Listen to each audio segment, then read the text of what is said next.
Oakland Athletics Baseball on Comcast Sportsnet, part of the NBC Sports Group. Yesterday, over 25,000 fans filled the Coliseum to spend a special day celebrating the 40th anniversary of the first team to win a world championship in the Bay Area. The 1972 A's were a unique and free-spirited group, and the crowd was treated to a memorable ceremony. Unfortunately for the green and gold, Indians pitchers kept the A's bats silent as they won Game 2 of the series. Today, it'll be birthday boy Tyson Ross's chance to slow down the Red Hot Indians as he looks to build on his strong first start. Stay tuned. Series finale next.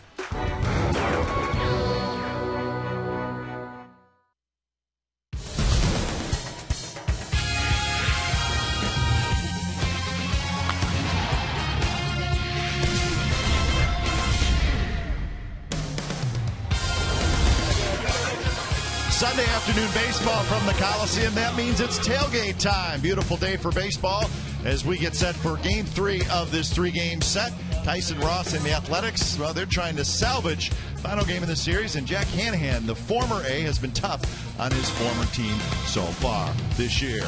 It's Hyundai Sunday on Comcast Sportsnet California, and it's brought to you by your Bay Area Hyundai dealers. It's the A's and Indians coming up on Comcast Sportsnet California. Hi again, everybody. Welcome to Oakland A's Baseball along with Ray Fosse. I'm Glenn Kuiper. Tyson Ross on his 25th birthday makes his second start. And Ray, boy, wouldn't it be nice if Tyson Ross can establish himself as a good quality major league starting pitcher?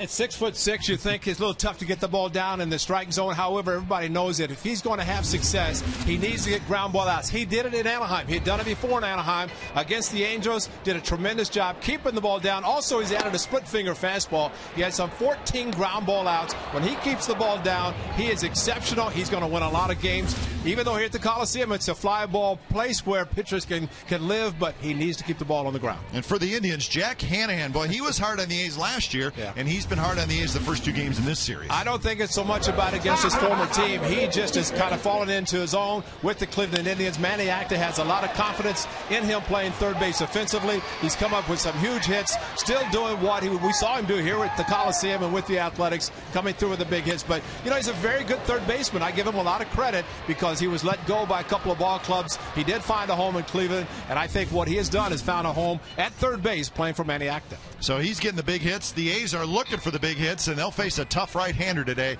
in Justin Masterson. So we got you all set up for today's game. It is Little League Day at the Coliseum. Thousands of Little Leaguers walking around the warning track before today's game. They're going to find their seats and enjoy the ball game. A's Indians coming up.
is brought to you by AT&T, the nation's largest 4G network. AT&T, rethink possible.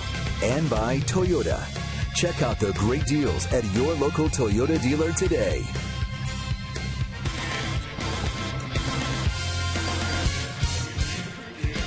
A's take the field as we are just about set to go for the third and final game of this series. First two games of the series have been won by the Cleveland Indians. A's will try to change that this afternoon. Here's the game time weather brought to you by the Santa Cruz Beach Boardwalk. The admission-free boardwalk is open this weekend. 65 degrees, so just a little bit cooler today after some very warm weather on Friday and Saturday, and it is supposed to continue to cool off. But a nice day, lots of sunshine, lots of blue skies, and it is Little League Day here at the Coliseum, and there are Little Leaguers all over the place. They just kept coming out of the center field wall. So it was fun. They had their uniforms on, and now they're going to enjoy the ball game. Indian starting lineup today: Brantley, Kipnis, Chu, Hafner, Lopez, Hanahan, Donald, Cunningham, and Marson. So Jose Lopez in the lineup, Aaron Cunningham in the lineup for the first time in this series. And it's always exciting for the tall 6'6" Tyson Ross to come back and be on the mound where he grew up watching the Oakland A's play. Of course, an Oakland native, Bishop O'Dowd High School, Cal Berkeley, and now as a member of the Athletics. The numbers for last year: Tyson Ross, 8 starts. First start this season here at the Coliseum after the 1 start in Anaheim, in which he did an outstanding job. So what better way than for the A's to end their losing streak, actually salvage a game of the series with the birthday boy, Tyson Ross, picking up the win.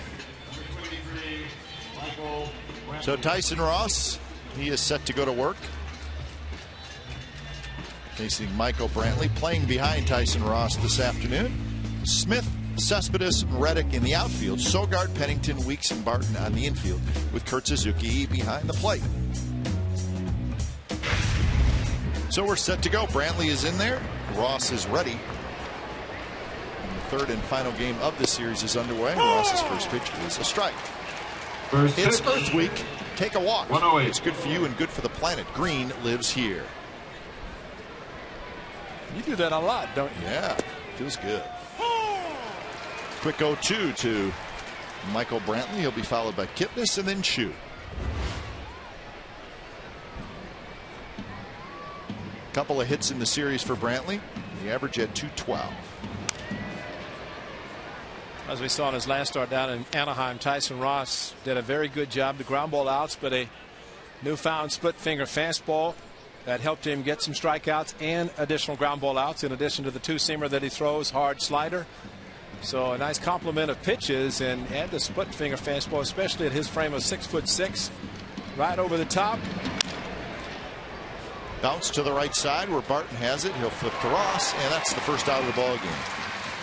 Kai, speaking of exciting days, I would have to think for one, Braden Sweeney, who sang the national anthem. A good story about the young man who's a local kid who's done a lot in the music industry, and as I think still a high school, but he said he had never performed before a crowd like the Coliseum, especially the national anthem. He did an excellent job, so we commend Braden Sweeney on a fabulous job of singing the national anthem before this game.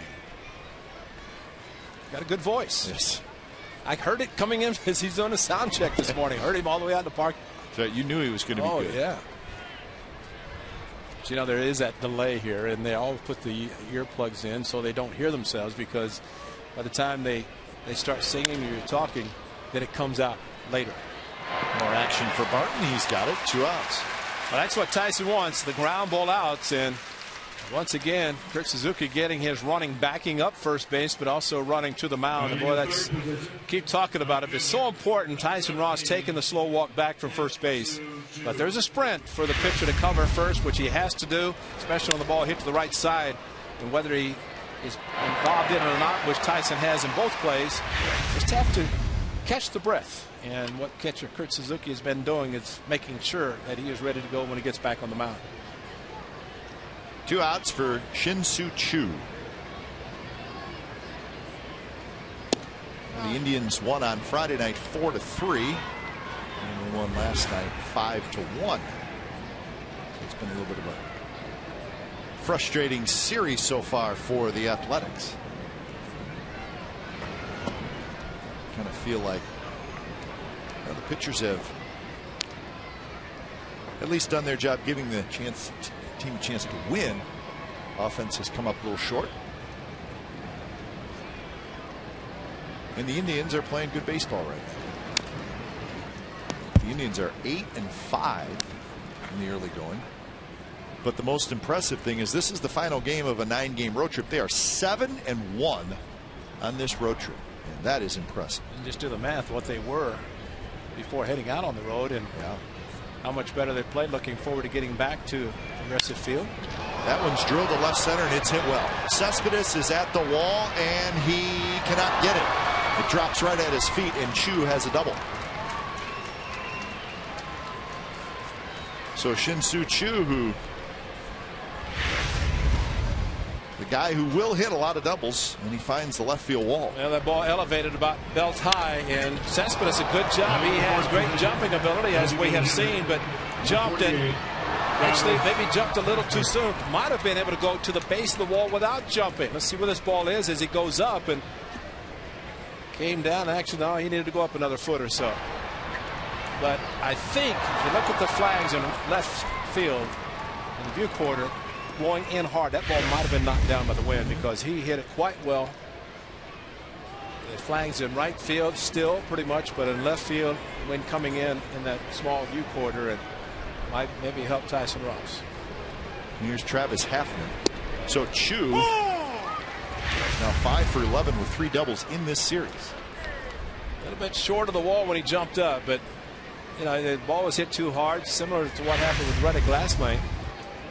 Ideally, if an outfielder can get back to the wall, then use the jumping ability, might be able to pull it down. Sometimes the wall stops him, and there are your flags in left field blowing in hard. And that one's ripped to right center, and that's going to be trouble, and that is off the very top of the wall. Chu will score easily. Hafner with a ringing double off the wall in right center. 1-0 Indians. And once again, 2 quick outs, 2 ground ball outs, and then 2 bullets, left center, right center. The A's are fortunate this second one didn't get out. Very high up on the wall in right center. They wanted the ball down, and the ball is belt high again. So after back-to-back hitters with the ball down for ground ball, look where this ball hits. Top of the fence. Kept it in the park. If Cespedes is able to handle the ball off the wall cleanly, he might have thrown Hafner out at second with a strong arm. So here's Jose Lopez. This one's popped up center of the diamond, actually toward the first base line, and Barton has it. Side retired. Back-to-back doubles. Chu and Hafner, and the Indians lead 1-0.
Indians get a run in the top of the first.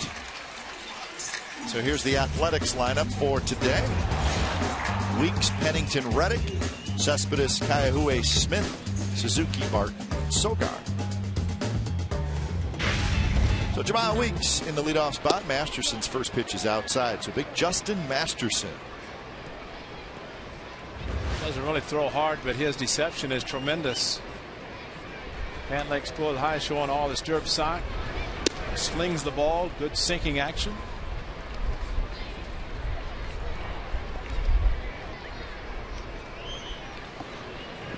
Two 2-0, 2 weeks, 3 for 9 in the series. I always liked Masterson. He's good in Boston and better in the rotation for the Indians. He kind of pulled it all together last year as a starter.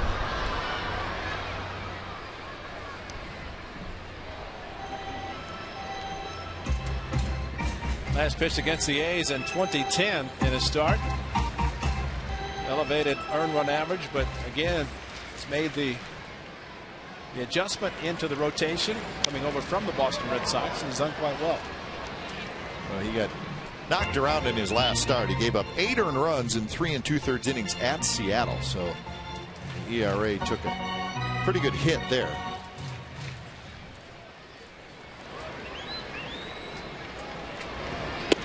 When the Indians traded Victor Martinez to the Red Sox, they said, we want Justin Masterson and we're going to make him a starter. I think the Red Sox might like to have him back now. That one bounced. Ranging to his left is Lopez. He's got it. Defensively for the Indians today, Aaron Cunningham is getting a start. He'll be in left field. Brantley in center, Chu in right. Hanahan, Donald on the left side. Kipnis, Lopez on the right side. Lou Marson is the catcher. That 3-2 pitch might have been out of the strike zone with a hard sinker thrown by Masterson and too close for Jamal Weeks to take, and ground ball out. And both pitchers on today, then should be a lot of ground ball outs. And Clay Wood, groundskeeper, might have a lot of work to get this field ready for tomorrow night. That front part of the home plate, grass might be taking a beating. Clay will have it ready by tomorrow night when the White Sox are in town. A's will not see Philip Umber, who pitched the perfect game yesterday. He's seen, but he won't be pitching. Way inside.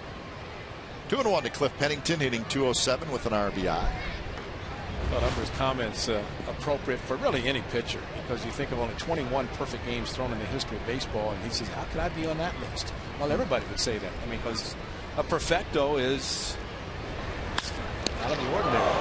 A line drive must have just hit the ground. Masterson scoops it up, throws out Pennington. Nice play. Well, the A's picked up a player claiming infielder Luke Hughes off waivers from the Minnesota Twins. Hughes is an infielder. He is not here today. They expect him to be here tomorrow, which means the A's will have to make a 25-man roster move. So somebody's going to get shipped out tomorrow.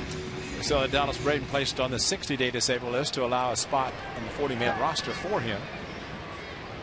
But that's really not a deterrent for Dallas, because he is right now towards the end of the 3-week period of time in which he's been completely shut down, and they can go retroactive for Dallas. It's ready, and they don't want to rush him anyway. But Dallas Braden on hand today is once again Little League Day, and does a great job in the city of Stockton, where he still lives, and sponsors several baseball teams, youth baseball teams. And he provides the equipment for a child selected, raised by a single parent. Unfortunately, that young man's father passed away of a heart attack. So Dallas Braden provides all the equipment for this young man, the bat, the glove, got his equipment. So congratulations to Dallas Braden for doing a great job in the city of Stockton. And his grandmother, Peggy Lindsay, said that she's upset with him because he's not pitching. She likes to be in the stands as she was on Mother's Day. The grandmother is Dallas. Grandma, I'm trying to get back. Yeah. Tapped out in front of the mound. Masterson, bare hands, guns it to first, and they just get Reddick on a close play. So Masterson with a 3-up, 3-down bottom of the first. After one from the Coliseum, 1-0 Indians.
Extent, California is brought to you by Cache Creek Casino Resort.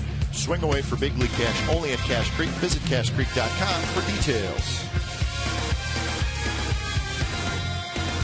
Indians 1, A's nothing. Top of the second inning.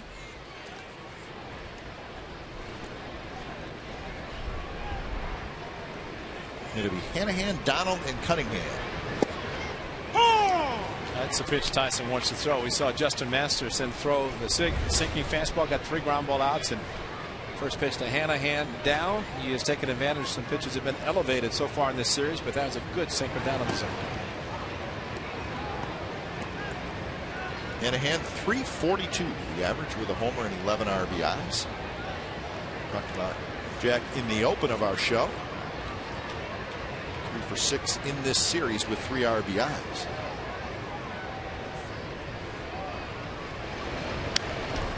After a high fastball, fouls it straight back.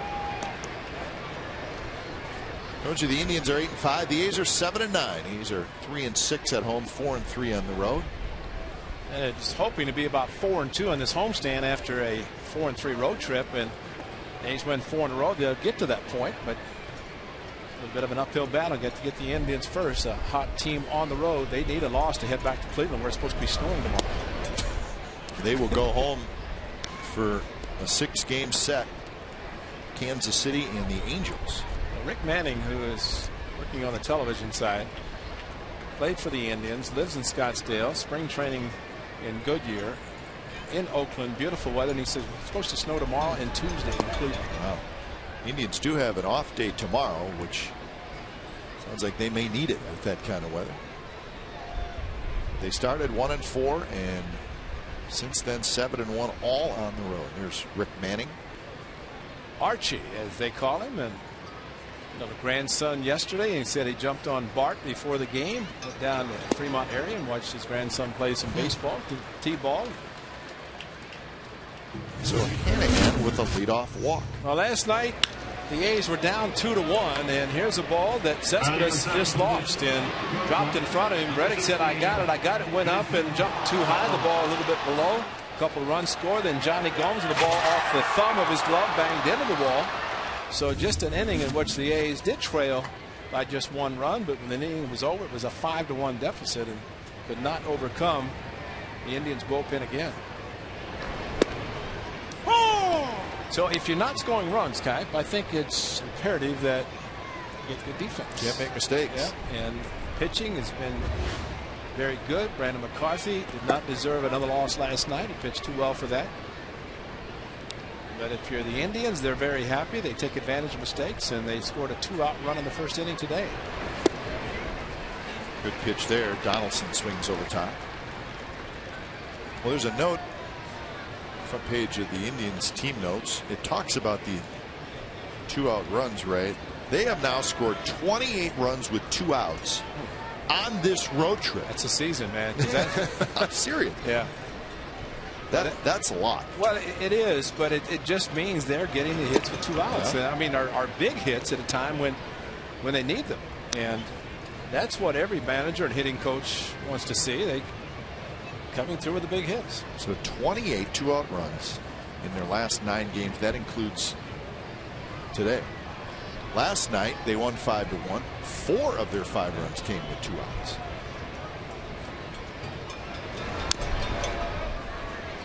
I think any team that's hot, say win streak or 8 out of 9, 9 out of 10, I bet they will always have a lot of 2-out hits. Right. It's just one of those things that goes hand in hand. And it's contagious. Up and down the lineup. One guy does it one day, you get another guy doing his part. Travis Hafner, ball came close to being a 2-run home run. Hit the top of the wall, but did drive in a run. Swing and a miss by Jason Donald. Good hard slider from Ross, and that's his first strikeout. Well, to see as this game progresses, as you look at Tyson Ross getting the ball down and the slider away, maybe a bit too hard for a splitter, but he's got a good split finger fastball that he has incorporated into his repertoire. But I think we'll see today if both managers, because of 2 ground ball pitchers, if there's going to be a little bit more of hit and run, get a runner on base, put the runners in motion, maybe try to stay out of a double play. Might be a case right here with Hanahan at first. First pitch to Aaron Cunningham is a strike.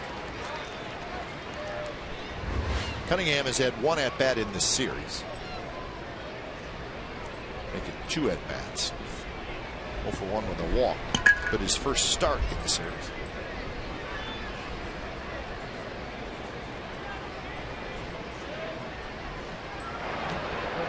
Rain has been an issue today around Major League Baseball, basically on the East Coast.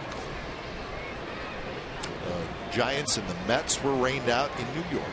Miami and Washington rained out in Washington, D.C. They've already canceled the night game. They have. Sogard knocks it down. Pennington picks it up, but he throws wide, and everybody's safe.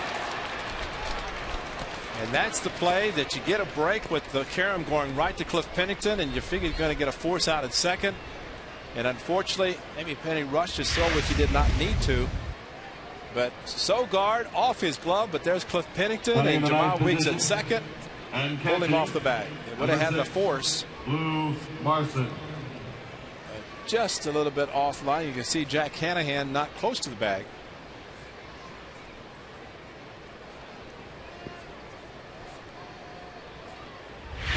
So 2 on 1 out for Lou Marson.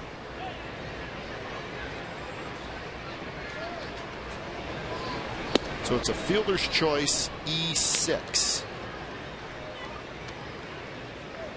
So the air goes to Pennington.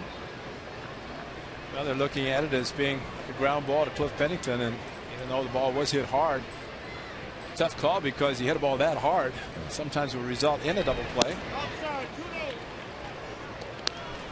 So 2-0 the count.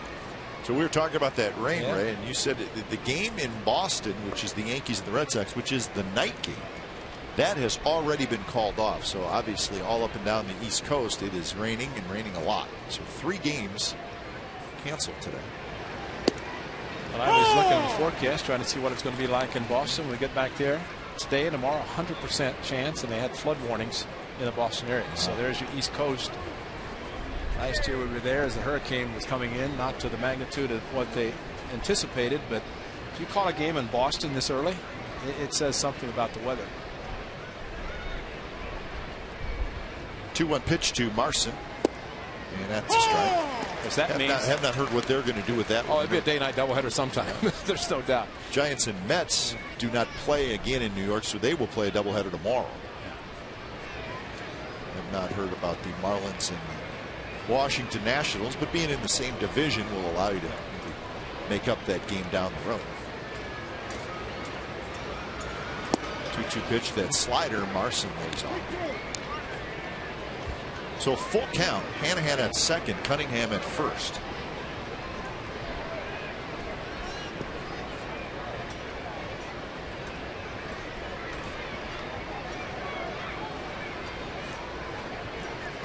Weeks trying to keep Hanahan, and now Hanahan's going to be picked off. Yeah, that's great. So the rundown. I think they're going to get Hanahan at some point, and the tag is made there. Getting to second base is Cunningham. So the runners were moving, and Ross just paused long enough. Well, what managers are always concerned about, the spin move by a pitcher. And Hanahan was almost walking off the bag, getting ready anxiously. Watch him take off. He's running. And Tyson Ross, the spin move. Now, they should have just run him all the way back to second because Cunningham was already coming to second. Might have had a chance to get 2, but too many throws in the rundown. They get the 1 out. Cunningham is coming as a trailing runner. And that's why you always running back to the previous bag. And you're guaranteed an out. Exactly. If you get back. Exactly. But you get too many throws, and had he run him back initially, might have gotten the tag plus Cunningham at second. Really looking for 2. 3-2 pitch. Marson fouls it straight back.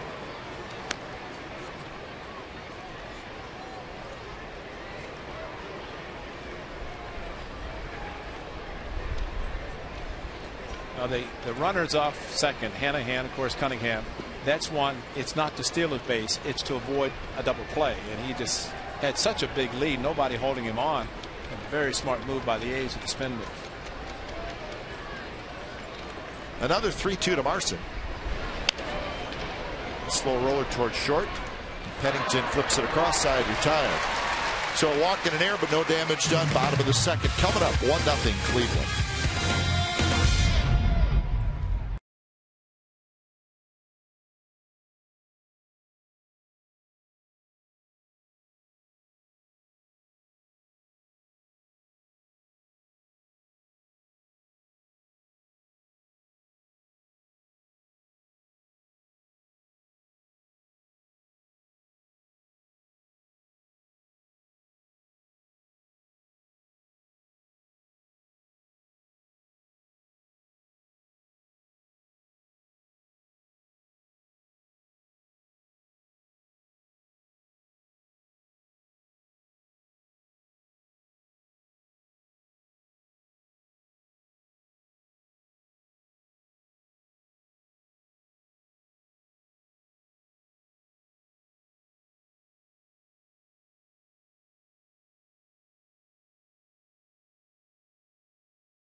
Log on to csncalifornia.com to post your question. Mike T. from San Diego asks, will Grant Green get any looks at third base? If not, why? Well, they hope he gets a lot of looks at third base when he gets there at third on a triple or maybe a double and advances to third, or he goes first to third on a base hit. So you're saying he's not going to move back to the infield? No, he's become an outfielder, and rightfully so. Donald ranging far to his left, but Cespedes with the great speed beats it out, so it's an infield hit. Nice play by the shortstop, but too much speed from Cespedes. Well, you watch Donald as he caught the ball.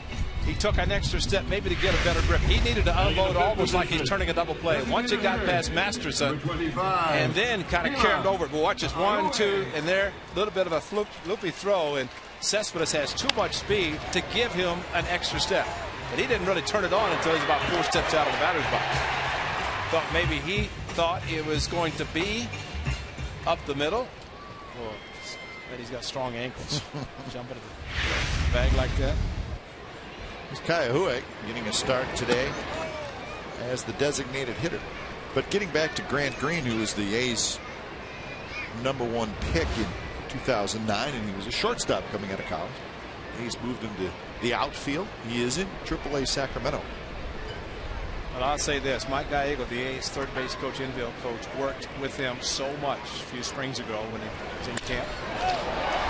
Shot towards center. Brantley's got it. And he worked with him in the morning, before the workouts, after workouts. And I finally asked Gags, I said, how close? And he said, what, is an outfielder? Yeah. But, you know, it's just one of those things. You try as hard as you can. And Cliff Pennington got a chance to be around a long time. You know, this is just his third full year, but Mike Gallego knows infielders as well as anybody. And he just probably figured the best thing to do would be to move him to the outfield. And why not? He has the speed. It's what you want in a center field. Very good athlete. Very good athlete, no doubt. And a good hitter. So Green will be in the big leagues at some point, but does not look like it will be as an infielder. He has made the full conversion to the outfield. And I hope he's playing one of the corners right now, because Jonas Cespedes is going to be in center field for a little while too. Yeah. So yeah, that's a change. Of course, Coco has moved to left field, but you know, you play center field, then you can move to the corner. Cespedes takes off. The throw is a little high, and Cespedes has a steal. Yeah, there is no chance for Phil Marshall to throw him out. You can get rid of the ball as quickly as you want, but Cespedes with it, somewhat of a quick release by pitcher Masterson, but there's no doubt this speed of this young man, and he's just tempting. He's looking back, just saying, are you going to try to throw me out? So 4 steals now for Cespedes, and he's in scoring position. 2-0 to Seth Smith. Inside corner strike. So the A's doing a good job stealing bags. That's 15. They are now 15 for 19. They had 3 last night, 2 of them coming on that double steal. The hard sinker, and you'd have to figure that Paul Melvin knows Masterson is going to use the hard sinker with the runner in scoring position and was dropping off the table.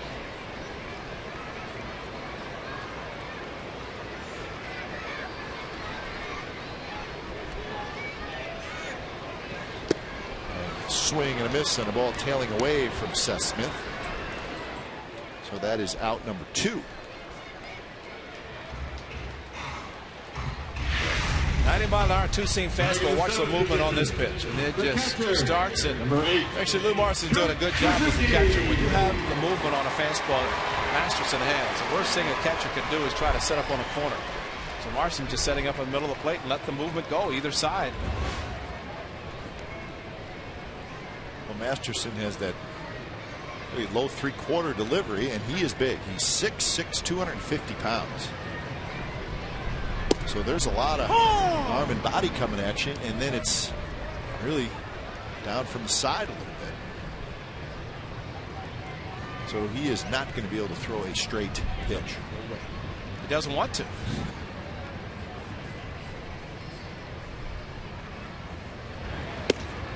There's a slider in first strike, and it's 0-2.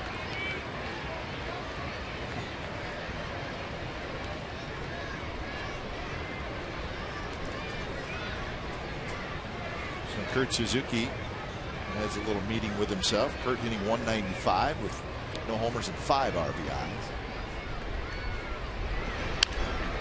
It's popped up and out. Masterson got to the Indians in that trade. That was 2009. In 2010, his first full year as a starter, he went 6-13. But then last year it all came together. He was 12-10 with a very fine 3.21 ERA, and he threw 216 innings. I think that's the guy that the Indians felt they were getting when they made that trade. Real workhorse. Heads up, Mike Gallego. Wow. What'd you say about Gags? He's a veteran. He won't try to catch into the ground balls. No, he wasn't going to try to catch that one either. He just had a. That's why they wear helmets now. Wow. He's watching. That was scary. He's watching the infielders, and the Gags, that's a little bit late. If you move that late, the ball coming right at you, there's no chance to avoid getting hit. Fortunately, the ball hooked away from him. Now, Cap Cespedes is doing something at second base, and he's such a quick learner. Watch how still he is at second. Remember earlier, he was dancing off the bag, kind of distracting really the hitter. But this at bat by Suzuki, he's not moving. Strike 3 called, slider, and a good one. So back-to-back strikeouts for Masterson, and the A's strand Cespedes at second base. Hey fans, I'd like to introduce you to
parking Tuesdays. Every Tuesday home game, with the exception of premium games and dual events at the arena, you'll pay nothing to park, courtesy of Chevy. See your Northern California Chevy dealer for their 120 lineup of new Chevy cars, trucks, and crossovers. For more information, visit oaklandathletics.com/Tuesday. Driving that probably next homestead. That's right. Maybe picking me up. We'll ride in together, Ray. We'll talk baseball on the way into the ballpark. Jack will be in the back seat. Talking what? Legos. Brantley with a bunch of. So top of the order for the Indians. Orioles and the Angels are underway. No score in the 4th inning. That's Chow and Herring, and the Angels going for the sweep. Complete game from Jared Weaver last night. The Angels will have an off day tomorrow, and then they will head out on the road. They'll have a 6-game trip. Tampa Bay and Cleveland will be their 2 stops. The Angels head out. Brantley skies one to shallow left. Smith has it. So out number 1 here in the top of the 3rd. A's fans, log on to csncalifornia.com to follow the game with in-game live. Follow the game action, join the social scene, and get up to date with the Athletics. Athletics in-game live only on csncalifornia.com. It's your interactive mobile leader for A's baseball all season long. Check it out.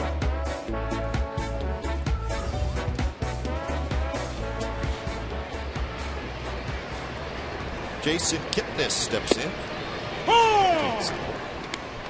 White Sox and the Mariners are scoreless in the 2nd inning.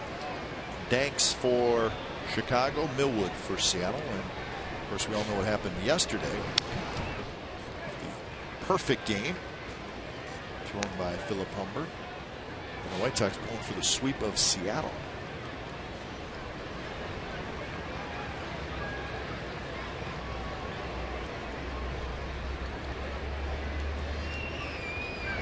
The 2 pitch is outside. The Mariners will also be gone for a while. They got a 10-game trip coming up.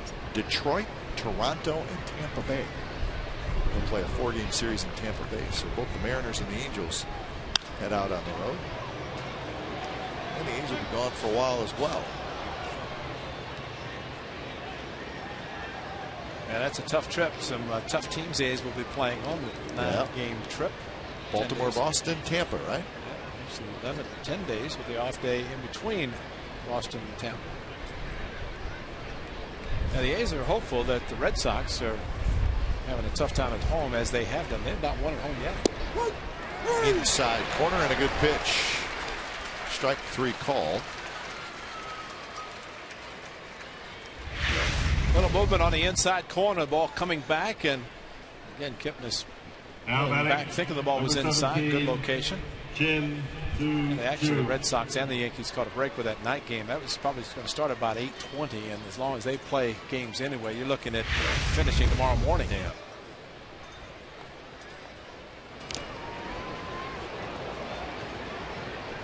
Oh, Kurt.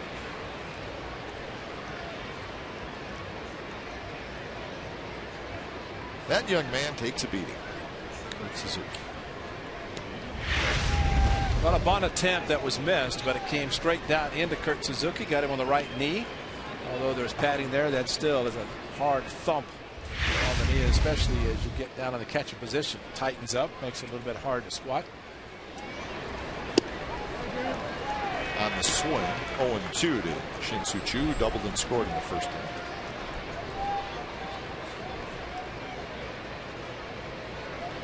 Santana, day off, resting his left thigh. Couple of strikeouts for Tyson Ross, so he has settled in. Bottom of the 3rd coming up, 1-0 Cleveland.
celebration of the 1972 World Champion A's. Visit with some of the guys up in the booth. Current A's players all out on the field, which I thought was great. Smart move by manager Bob Melvin. Helen Hunter. Great Jim Catfish Hunter. They had the autograph signing. Raised over $22,000 on Friday. Players signing autographs benefiting the ALS Foundation, which Helen has formed for her late husband. Well, they all had a good time. I know that.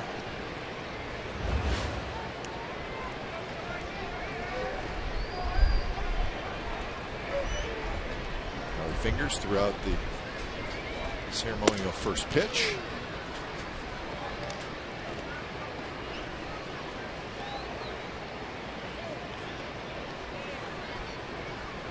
Derek Barton, Eric Sogard, and Jamal Weeks here in the bottom of the third. 2-2 the count. Barton hitting 176 with a homer.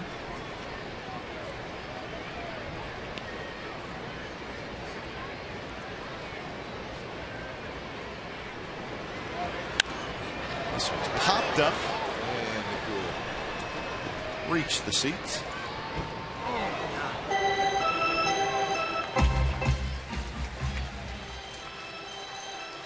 Nice play, man. That young lady. How'd you do that? I'm supposed to be the one catching. That's exactly right. But she made the play anyways.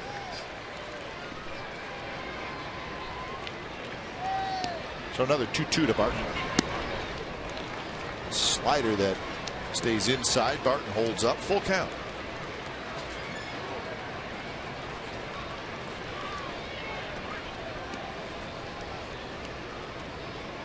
Barton 1 for 5 with a double in this series. Rolls over on that one. Easy play for Lopez right near the bag.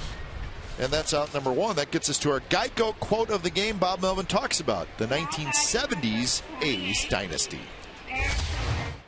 That was such an exciting time to be a baseball fan in the Bay Area. You know, not only you had 3 World Championship teams in a row, you had an interesting team on top of it. You know, unique personalities to say the least, star players, team players. They had a mix of everything. Well, that's a good point. I think for fans, they first and foremost want their team to win. But if you win with real characters or real, guys that you like for many different kinds of reasons. Sogard tries the bunt. He's thrown out by Hanneman. So now it's just another reason for the fans to love the players. You know, Kenny Holtzman said after he was up with us last night, and one of the great pitchers for the A's, winning 20 several years with the Cubs, but then did it in 1973 along with Catfish and Vida Blue. But he said afterwards, he said, you have to celebrate the 73 next year, which I hope that's going to be the case for the 73 and the 74 and 2013 and 14. Because he said he felt the 73 team might have been the best. People say maybe the 74 team was, but he said he felt the 73 team is the only one that could have beaten the Mets that year. And as it turned out, the A's won in 7 against the Mets. Of course, Seaver, Maclack, Kuzma, great pitching staff as well. Matched up the A's and the Mets matched up pitching wise. But when you win 3 consecutive championships, the only one of 2 teams in the history of baseball to have done that 3 consecutively, it's quite an honor. The Yankees, of course, won 5 and then won 3. 5 when it was just the National League versus the American League back in the Babe Ruth days. They're the 3 consecutive for the A's, plus the 89 great team as well in the 1989 season. Well, that same thing there. I mean, that was like a rock star team. Exactly. Might have been the first year they started using aliases in hotel rooms. Exactly. So the Canseco's, McGuire's, and Hendersons would not be bothered with phone calls from people calling. So Weeks with the 2-out walk, so maybe the A's can get a 2-out rally going. Cespedes stole last inning, got the score position as the leadoff hitter, and Jamal Weeks may be attempting to do that with 2 outs. Because I think at this point the A's are not looking necessarily for the extra base hit, just looking for a hit, especially with the runner in scoring position, and see if Jamiel gets a good jump off Masterson.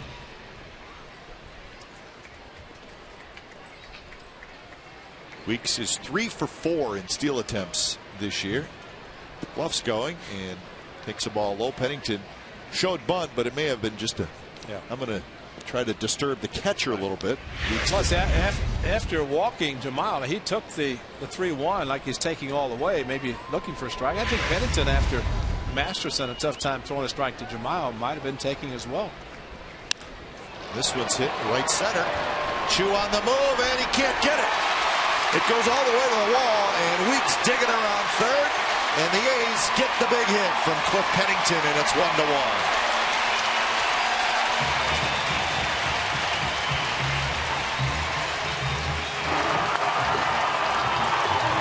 That might have been the threat of a stolen base. Masterson threw, as they call it in the game, a cookie right down the middle of the plate, and Cliff Pennington jumped all over it. No stolen base attempt by Jamiel Weeks, and indeed the A's did get the extra base hit with 2 outs to drive in the run. And Jamiel almost running as if he thought there was just 1 out, as he wanted to make sure the ball fell in, but with 2 outs on the move admittedly. Because of his speed, he was going to score without the throw, especially once he got past Chu. Second RBI of the year for Pennington. See if Reddick can do the same with a 2-out hit.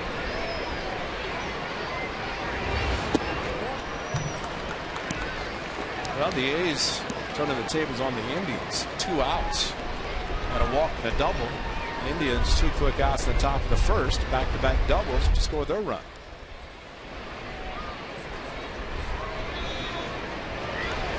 Way outside.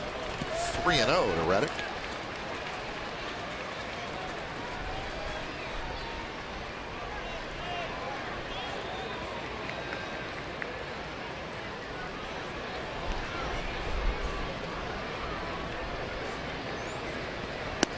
Not close.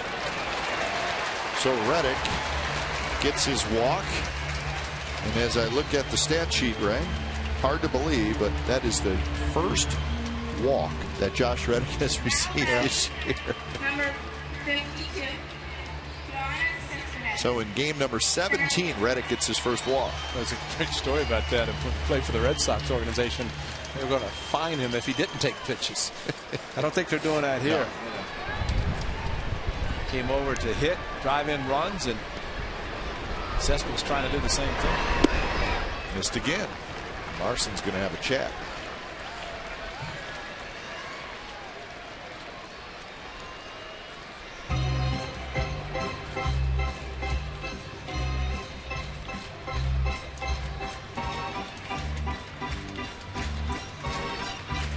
Cespedes had an infield hit in the second inning, and then he stole the base. He was stranded at second. We'll really have to be patient here. Masterson really having a tough time throwing strikes. Last one was a straight fastball to Pennington. It was with a little slider that, according to Ron Kulpa, caught the outside corner.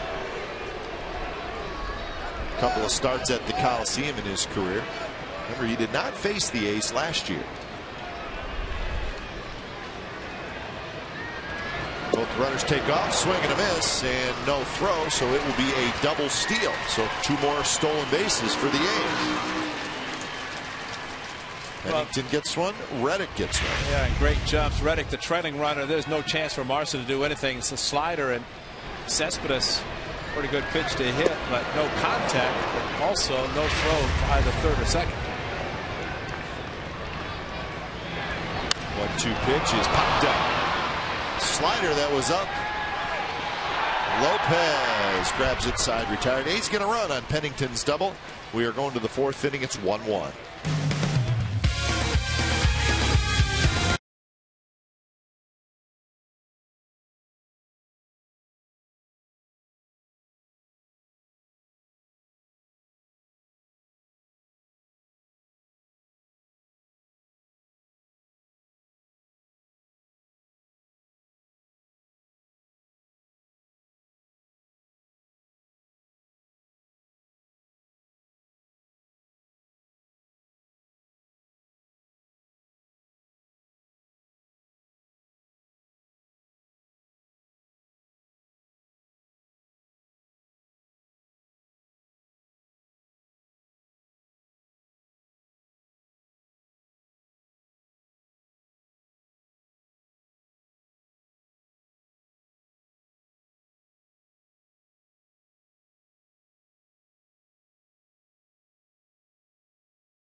Here's our true story brought to you by McDonald's. Check this out, Ray. Remember what we talked about with Rollie Fingers and his starting?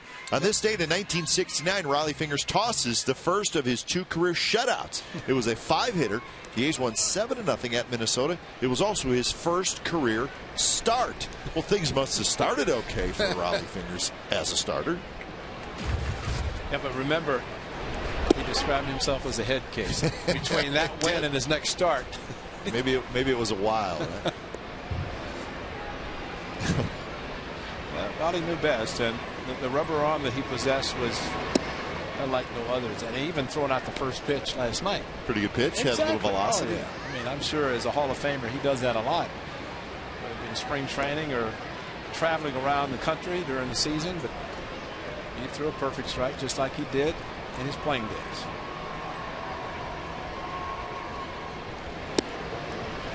Pitch to Hafner, 2-1 the count. Hafner had the RBI double in the first inning, picking up his 8th run batted in.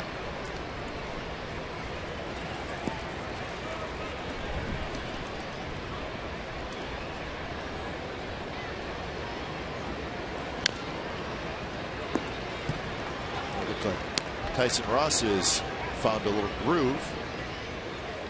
Hafner leading the American League in on-base percentage. You know what he did on Friday night against Roberto when he swung wildly at a couple of sliders, then settled down, eventually drew a walk. That says a lot about a powerful designated hitter of the Indians. He knows how to hit, but he's also very patient, almost like a former Indian, Jim Thome, who has been around baseball for a long time. Powerful hitter, but the home runs, struck out, and walked. In this series, he's 4 for 6 with 4 walks. And he takes low, so he lays off a couple pitches that were down, and it's a leadoff walk. Second walk issued by Tyson Ross. Texas Rangers won again today, 3-2 in 11 innings in Detroit. So the Rangers win 3 out of 4. So they are now 13-3. Team they beat in the big championship series last year to go to the World Series. Texas will head home to play 3 with the Yankees and 3 with the Rays. Tigers were winning that game 2-1. The Rangers tied it in the 8th and then used a bases loaded squeeze for the go ahead run in the 11th. The final out of that game, Ray. Prince Fielder against Joe Nathan, and Fielder hit a ball right to the wall in the right field corner in Detroit. And Rangers caught it. Prince Fielder stood there and could not believe that. Well, in Milwaukee, it's about 8 rows deep, not in Detroit. Well, that's how it ended. The Rangers winning again 3-2.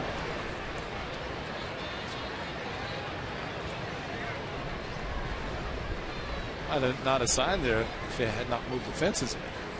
Juan Gonzalez turned down a boatload of money because of the left field fence being so far. Saved them about $160 million. Sure. So they gave it to Prince. Plus. Up the middle, Pennington is going to flip to Weeks for 1. Back to first, not in time. Lopez is aboard on the fielder's choice. Yeah, the A's will be swinging away at the A's 30th Annual Community Fund Golf Classic presented by Chevron and Grant Thornton. It takes place Thursday, May 24th. Mark that date down because it's a good day to join the ball club. It'll be at the Round Hill Country Club in Alamo. Tickets can be purchased for the awards dinner and live auction. Proceeds benefit the A's Community Fund. To register or for more information on the Community Fund Golf Classic, visit oaklandathletics.com or call 510-638-4900, extension 2241. It's a good day. You get the players out playing some golf for a good cause. Hopefully not breaking any windows. Just hitting the golf ball straight down the fairway. Some do, some don't. I don't. That's all right. But you got the PGA players on your team. Oh, that's true. But you know, my shots that are offline usually hit trees and end up back in the fairway. Hey, you're a lucky man. That's right. Better be lucky than good because I'm definitely not good at golf. Play once a year. It's hard to be good, but it's a good time.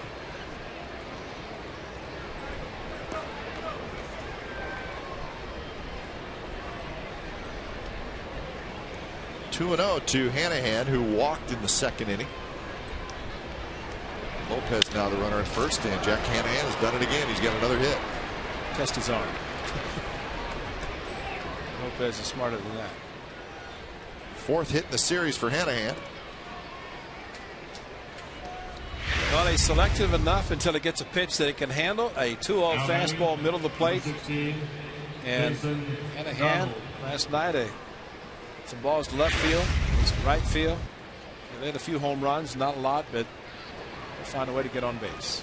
Continues to do it. Sometimes players just take a little while before they solidify themselves at a position, and Hanahan has done that. Here's Jason Donald hitting in the 7th spot tonight. Pops it up right side. Weeks out, Reddick in. Reddick's under it. So Donald goes after the first pitch, flies out. 2 outs for Aaron Cunningham. Got away, Tyson did, with a hanging slider up in the eyes of Donald, but got away with it. Now batting, number 2, Aaron Cunningham. So Tyson Ross going for a little walk behind the mound.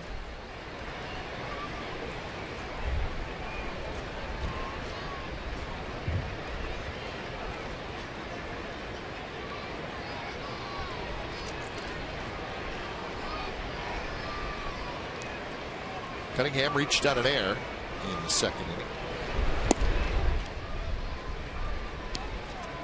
White Sox and the Mariners tied up 2-2 in the 4th.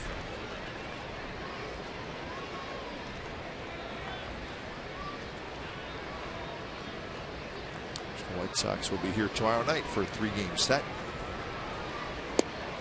Is it Jake Peavy tomorrow night? I believe it is. Peavy's 2-0 against Bartolo Colon, so a couple of veterans. Wow, look at that. Chef Rodney, where are you? Where have you been? So multiple choices on that tray. Jim Wilson even told me that Chef Rodney would be around to see us on a regular basis. So, Jimmy, where are you? He's around. Oh, yeah. Here's your other pitching matchups: Peavy and Cologne, and then Floyd and Malone on Tuesday. I'll take the chances with the A's TBA. There you go. Wednesday. Who's it going to be? To be announced. TBA. It's Chris Sale from left hand. Well, unfortunately, will not be Graham Godfrey, whose turn would have come up on Wednesday, but he struggled and trying to get the mechanics back together at Sacramento. Right back to Ross. He's got it. And the Indians will strand a pair in the top of the 4th. Bottom of the 4th coming up. 1-1 game.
Name the 2 Indians Gold Glove winners to play with the Oakland A's.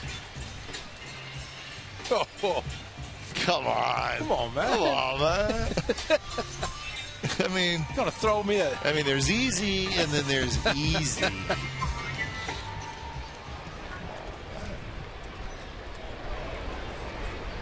As my partner Ray Fosse says when he just come on. Come on, man. Okay, so yeah, we know half of it. We think the first one's easy, which it is, but knowing our producer Delaire LaWars, it's probably the second one that's difficult. Cleveland, Gold Glove winner for Cleveland that played with the A's. Now, see, I hope the kicker there is not the A's, because when the Philadelphia A's existed, I don't think Gold Glove was around. Probably not. Kansas City. They were the farm club for the Yankees. Yeah, they didn't have any Gold Glovers.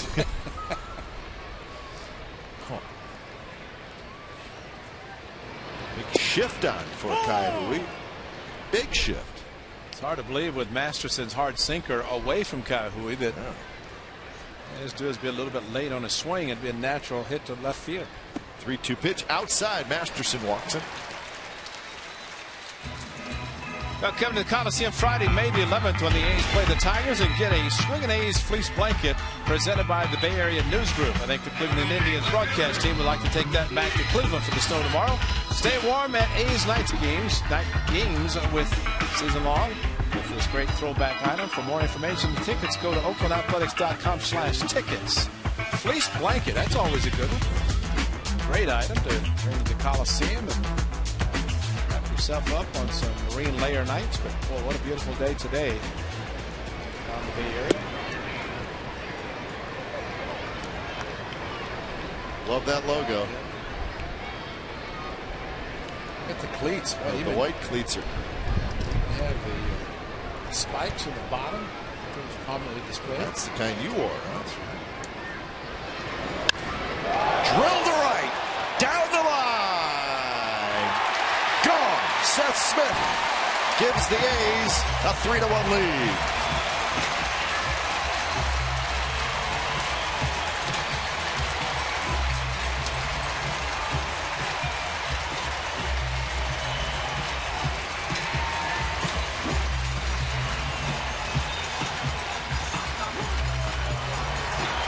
Walk in a bullet, and Seth Smith, excellent hitter with the Colorado Rockies. The A's acquired him in the offseason.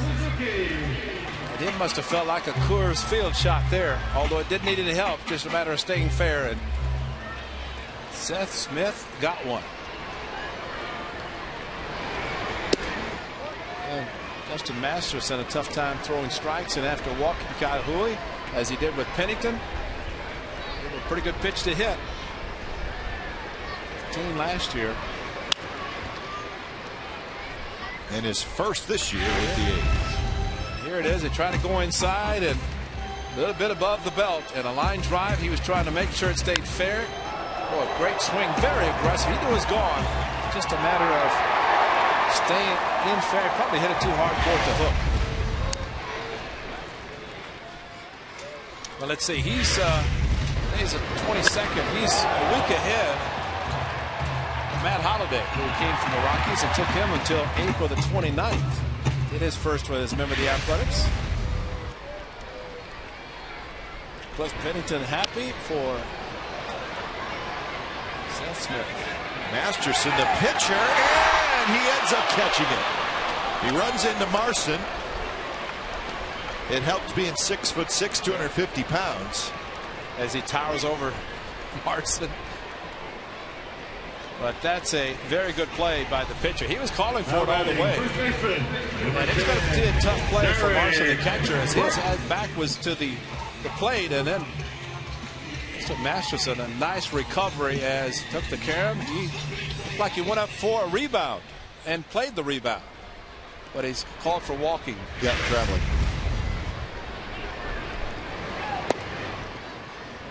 So 1 out for Barton.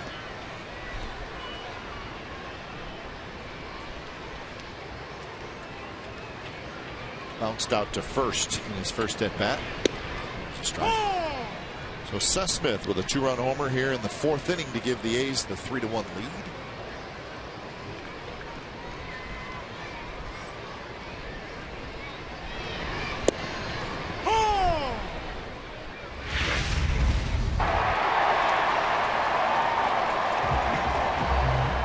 Well, they know that Seth Smith waiting to hit that first home run with the A's, and now he has.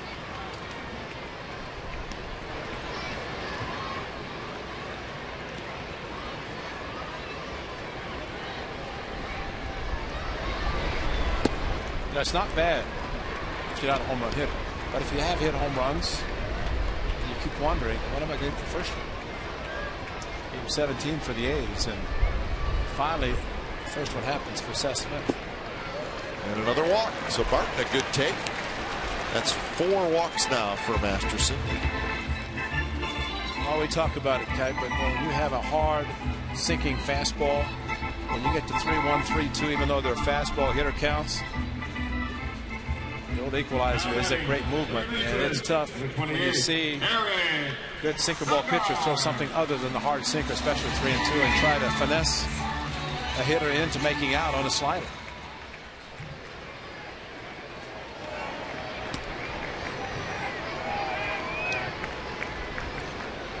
Eric Sogard tried to bunt his way on in the 3rd. Was thrown out by the 3rd baseman.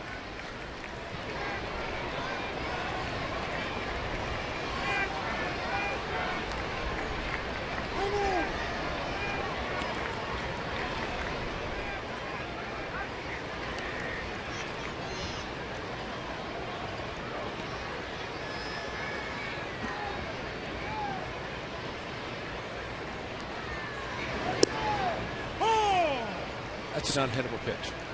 It's unhittable. You throw that pitch with that kind of movement. Watch this. What's the movement on this 2-seam fastball?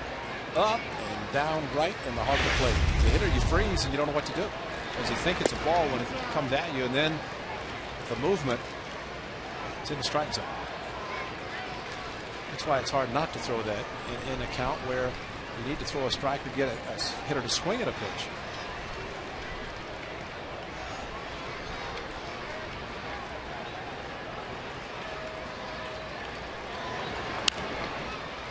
Sogard does swing at this one.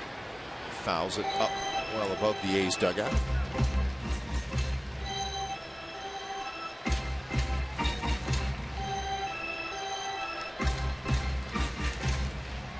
So Sogard behind in the count, 1-2.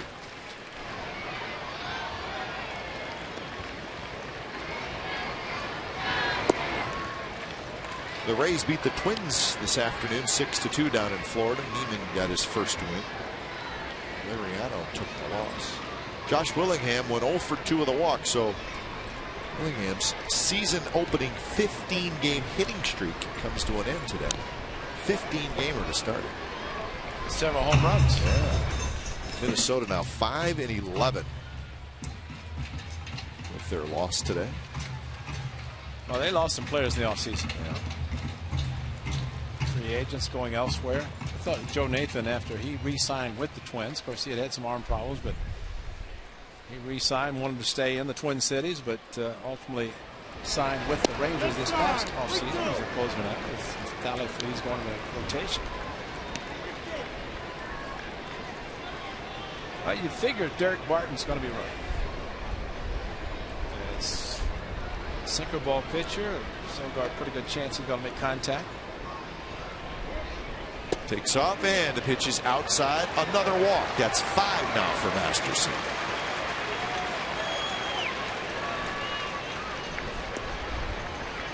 Sometimes all that movement, it can be tough to control. Well, Mark Burley now with the Florida club, Florida Marlins or Miami Marlins. Signed as a free agent contract with them, and he always had difficulty pitching here at the Coliseum, and he was an excellent pitcher. Perfect game, no hitter. Scott Radinsky, the pitching coach. It's not good when the pitching coach takes off his cap, kind of rubs his head. No, that is not good. I going to tell him? See, your ball is moving all over the place.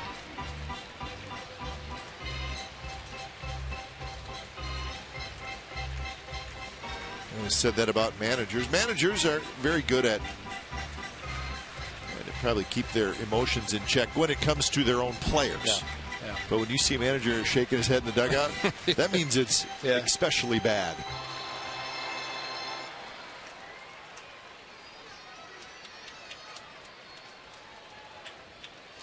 So Masterson, who looked like he was sharp first 2 innings, but in the 3rd inning he walked 2, and here in the 4th he's walked 3. And his first pitch to Weeks is outside. Still only 1 out here in the 4th inning. No action in the Indians bullpen, but you have a feeling they're kind of staring at the phone waiting for it to ring. That one didn't have to be a strike, but it's called a strike. 1-1.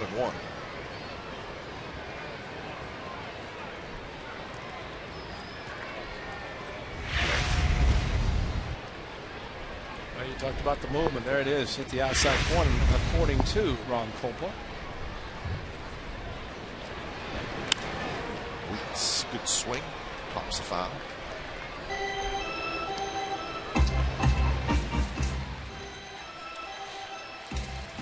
Weeks, a ground out and a walk. He walked and scored in the 3rd inning.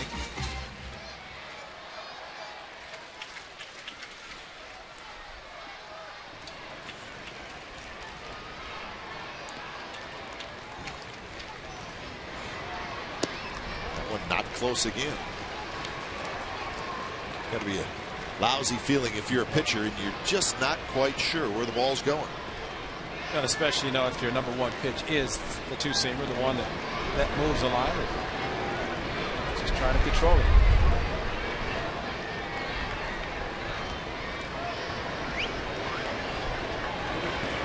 That one up and away, and now it's a full count. See if Martin at second, Sogard at first, see if they take off.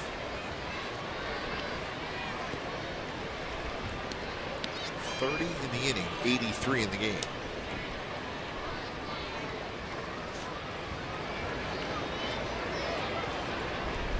Runners do not go, and Weeks skies one towards center. Brantley circles around it. He's got it. Let the runners stay put. So 2 outs here in the 4th inning. And that'll bring up Cliff Pennington. Now batting, shortstop, number 2, Cliff Pennington. At bat by Jamal Weeks with the runners not moving. Jamal Weeks has great speed. If he hits the ball on the ground, might not double him up. I think also manager might be thinking 1st and 2nd. Get a strikeout, you run into a double play. If they don't go, then you have a chance with another hitter coming up to drive in a run who stands at second. That is Cliff Pennington hitting. Pennington had a big hit in the 3rd inning. A 2-out run scoring double. Rafael Perez, the left-hander, just starting to get loose.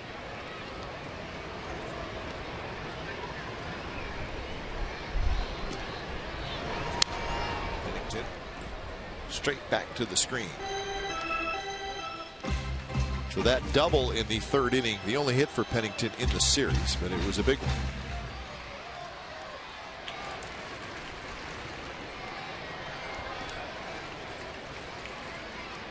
See those flags in the left field breezeway are blowing very stiffly, but the ones in the right field breezeway not nearly as much, just a little bit. One thing you used to be able to do, an outfielder, throw up grass, see which way the wind was blowing. Throw up grass out here now. Yeah, it may still be in the air. That's right. It's blowing forever. Or one will go one way, the other will go the other way. Mountain Davis knocks down a lot of the wind, but the view quarters, as small as they are, right field and left field, allow the wind to come in.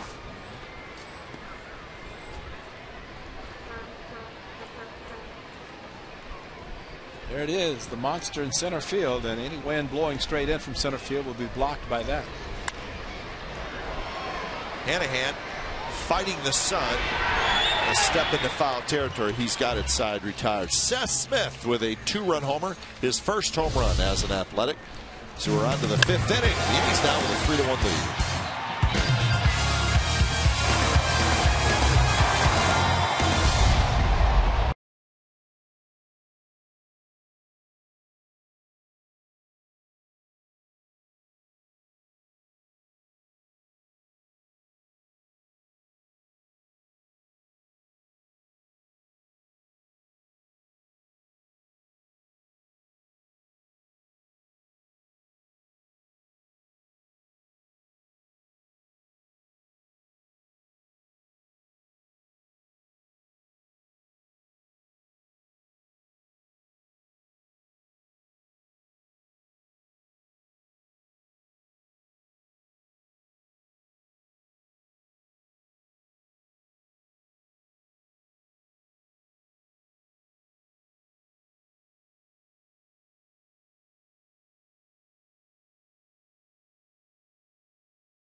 Indian Gold Glove winners to also play with the Oakland A's.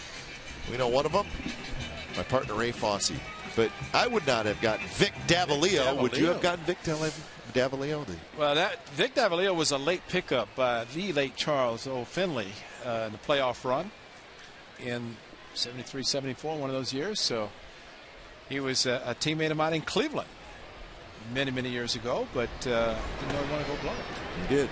1964. Well, Vic Davalillo. That was before. Before we were teammates. I was still in high school. You were a junior in high school. You were a 3-sports star at Marion, Illinois.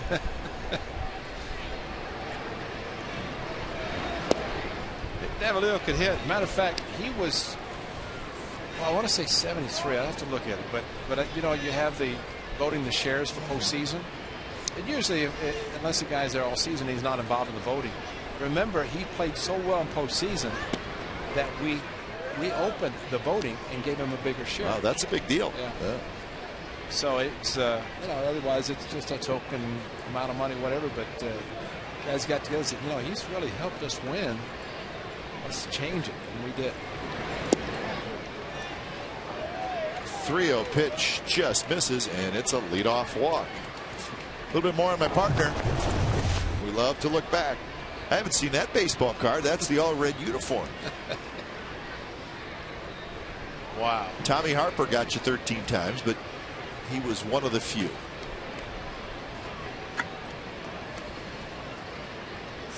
73, 56%. These guys thinking about running on you. He's hosing people at second base. Yeah, that was the old red uniform we wore in Cleveland. Boog Powell, you know how great Boog looked in that uniform? All red, and he's about 260 pounds.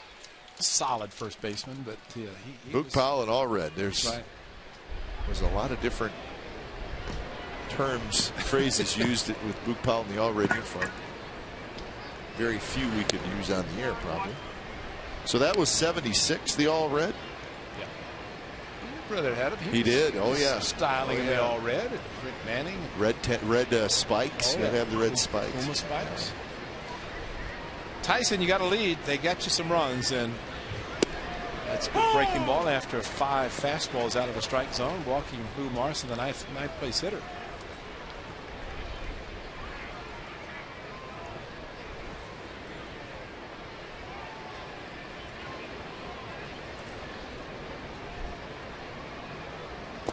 That's low.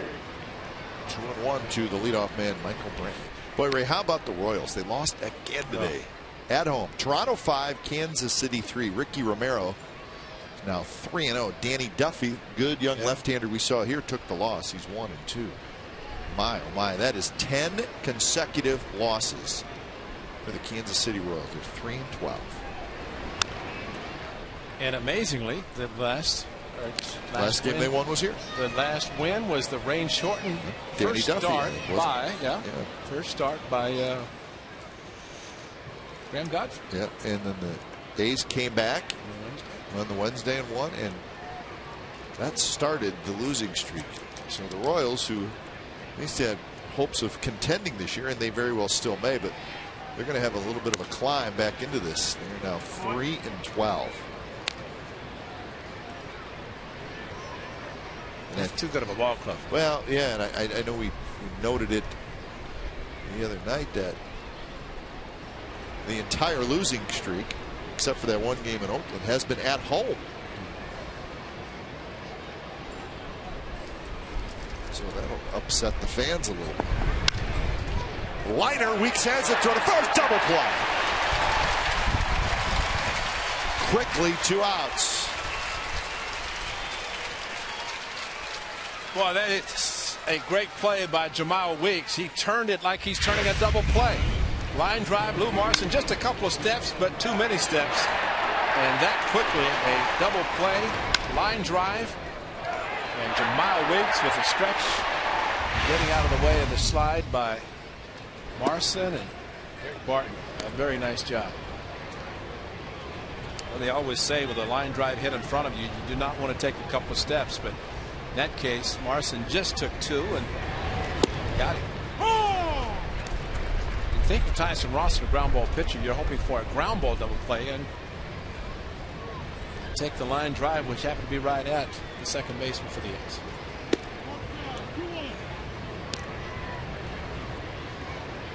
Facing Kipnis, who's 0 for 2.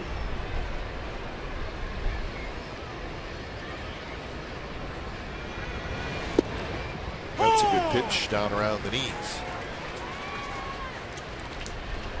Tyson Ross looking for a shutdown inning after Smith's home run, and he's just striking it out away from getting it.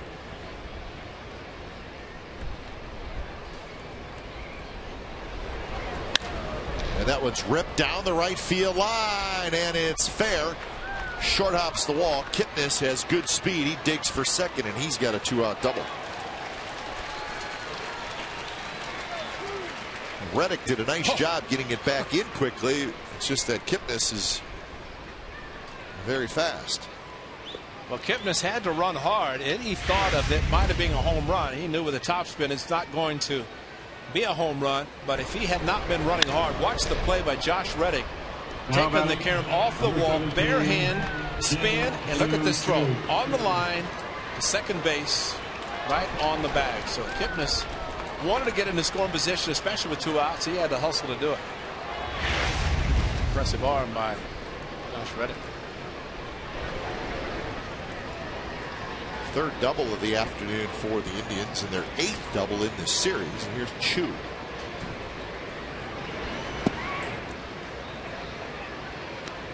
Chu is 1 for 2. And he is 5 for 12 in the series.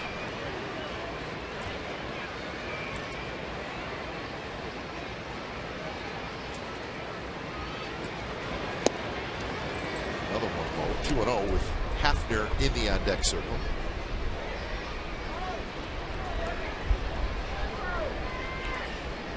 Mariners have grabbed the lead 4-2 over the White Sox in the 5th inning.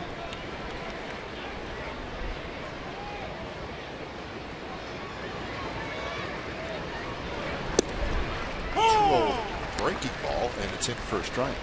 Kurt Suzuki doing a good job, and usually pitchers, because Zook does such a great job of preparing, he knows that if a pitcher's having struggles with a pitch, especially for Tyson Ross, the two-seamer, mix in an occasional breaking pitch, and he did it.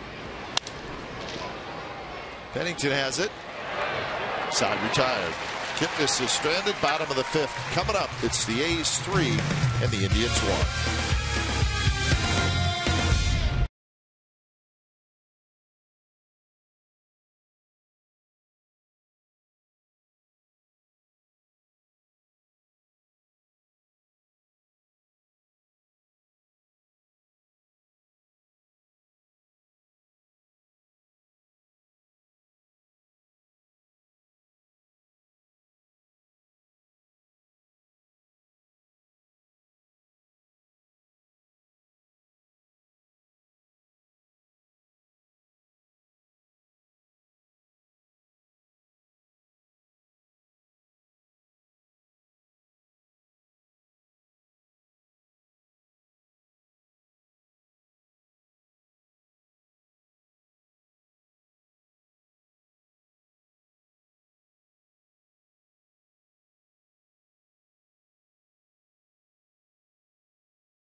Sunset California is brought to you by Hyundai. Hyundai Sundays, brought to you by your Bay Area Hyundai dealers. Hyundai Sunday, Lake Merritt in Oakland. For the Athletics, right fielder, number 16, John. It's a good look right there. He's having fun. A's fan, sporting the Raleigh Fingers T-shirt. Think that's real? Oh, yeah. No question. No question. Got to get some mustache wax, though. Got to turn that thing up. Reddick bounces one to the right side. And that's out number 1. You know, Raleigh Fingers sitting next to us on Friday night.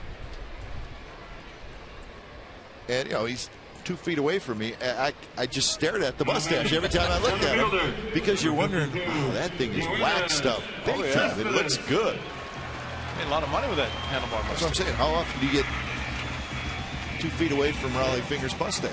But see, you know, the wind cannot be blowing. You got to put a little bit more wax on that one. And he's young enough. That's not even just for men. That's straight young. That's a solid 70s mustache right there.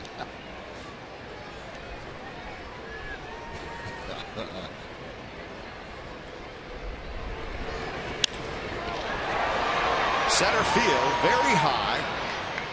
Brantley shades his eyes. Well, side saddle, and he makes the catch. Cespedes just missed it. We thought the bobblehead was terrific and did a good job depicting Raleigh Fingers. You know, as he explained to us that Number 25, Tila. when they were trying to get Reggie to shave his beard, and when he said no, and then they grew the mustaches, Raleigh just kind of played around. So he's had the handlebar since day one, since that first year, 1972. And he's just kept it. It all goes back to Reggie. Oh! See, that's the part I didn't remember because, you know, Reggie always remembered him with the beard. But I do remember being in Cleveland and watching the A's play in the middle of the summer, and I saw all the mustaches, and I said, you got to be kidding. Something's up. Never any hair on facial hair prior to that 72 season, so they started.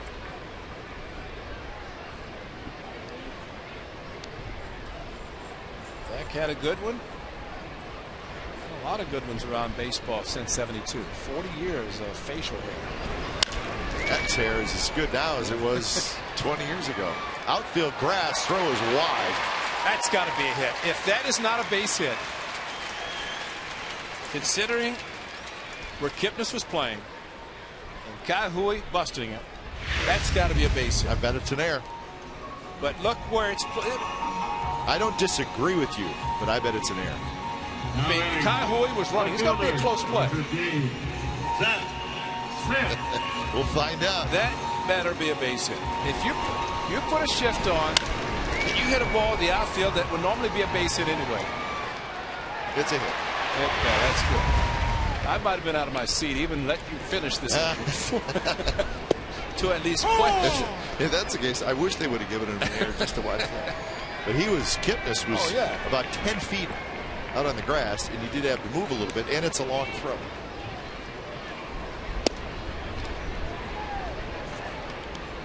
So Kai Hui gets his first hit today, and here's Seth Smith, who hit a home run down the right field line last inning. And they're leaving single on the diamond vision just to let everybody know. Let you know. I want you to be happy.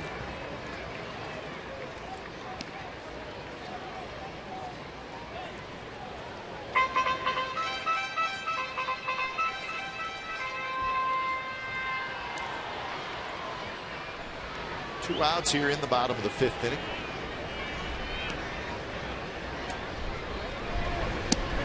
Slider is inside.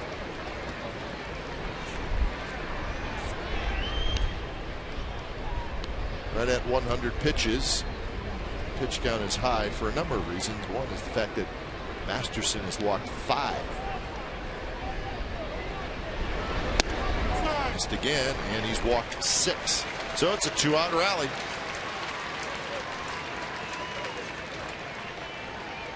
We talked earlier about Lou Marson, the catcher, setting up in the middle of the plate for big Justin Masterson, and the movement on his fastball, the two-seamer. Marson's still doing it, but it's just one of those things that for Marson to sit there in the middle of the plate, Ball's still moving a lot and just trying to find that fine line in the middle of the plate.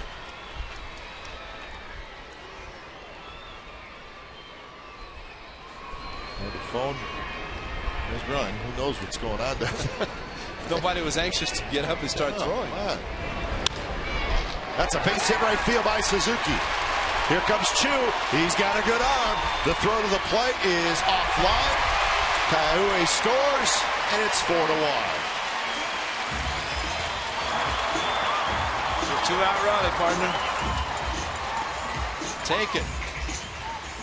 Opposite field, inside out swing by Kurt Suzuki, giving him 6 runs batted in. And even after the walk to Seth Smith, Suzuki swinging the first pitch, and there's a fastball, stayed inside. Huge hole on the right side of the infield, and you're right, Chu does throw, but for some reason, when he came up with it, threw it straight into the ground. No chance to throw out the speedy Kaiahue. So, looking, Gats is sending you, and there's Derek Barton tell you to slide.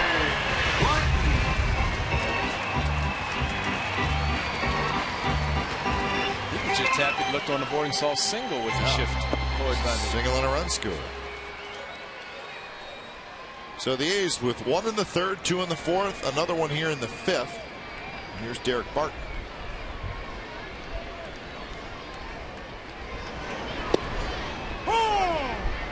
Barton, a ground out and a walk.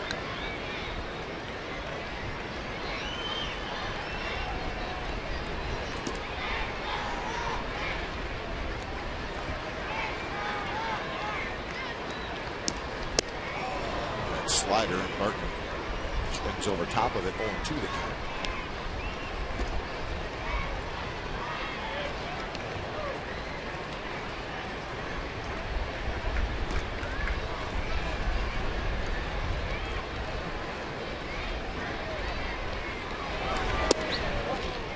Shade low.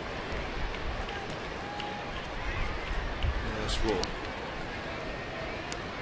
could figure out, this will be Masterson's final inning. 105 pitches.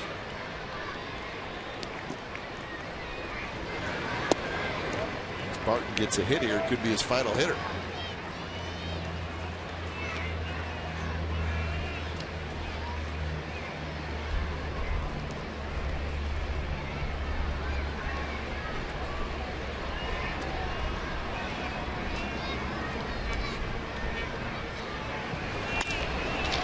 Hit hard on the ground, off the glove of the shortstop Donald. He picks it up, he throws, not in time. Everybody moves up a base. Barton is aboard. And the bases are going to be loaded for Sogard. Another base hit, another infield hit. And no shift. Just a hard hit ball. Derek Barton going opposite field towards the middle, and Donald a good job knocking it down. Not much chance to throw out. Barton, who runs well. And Suzuki hustling into second base. Actually nobody at the bag, so no chance for Donald to get Suzuki at second. So Sogard could really bust this one open with a hit here. He takes low. Ground out and a walk for Sogard. Of those 6 walks, 2 of them have scored. He hasn't scored, but Smith's in this inning has led to an Athletics run.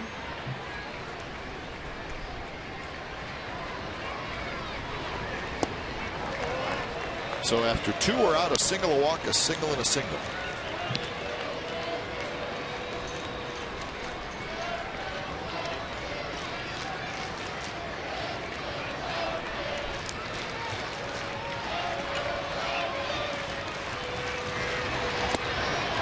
I'm telling you, if you don't believe that defense is not important, look at this inning. If that play on Kaiahue is made, he makes a good throw at first. It's a close play. The inning is over. It's a 3-up, 3-down inning. Now we're 4 batters later, and the A's have got a run. They're looking for more. Coming back, unfortunately. Hanahan hangs in there. Not an easy play. He makes the catch. A's get a run, and they leave them loaded. We're going to the 6th inning. It's 4-1 Athletics.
Sports Movie Night, driven by Chevrolet, on Saturday, May the 12th. Post-game highlights for this event include a movie viewing on the field and an autographed item for kids 14 and under. In addition, all participants will receive a snack after the game. For more information, call 510-638-GO-A's or go to oaklandathletics.com/youthsports. You must purchase a special ticket for this event to participate in the festivities. What's the movie, Delaire? Sandlot. Oh, one of the all-time favorites. Oh, don't tell my kids that. They'll stay here all night.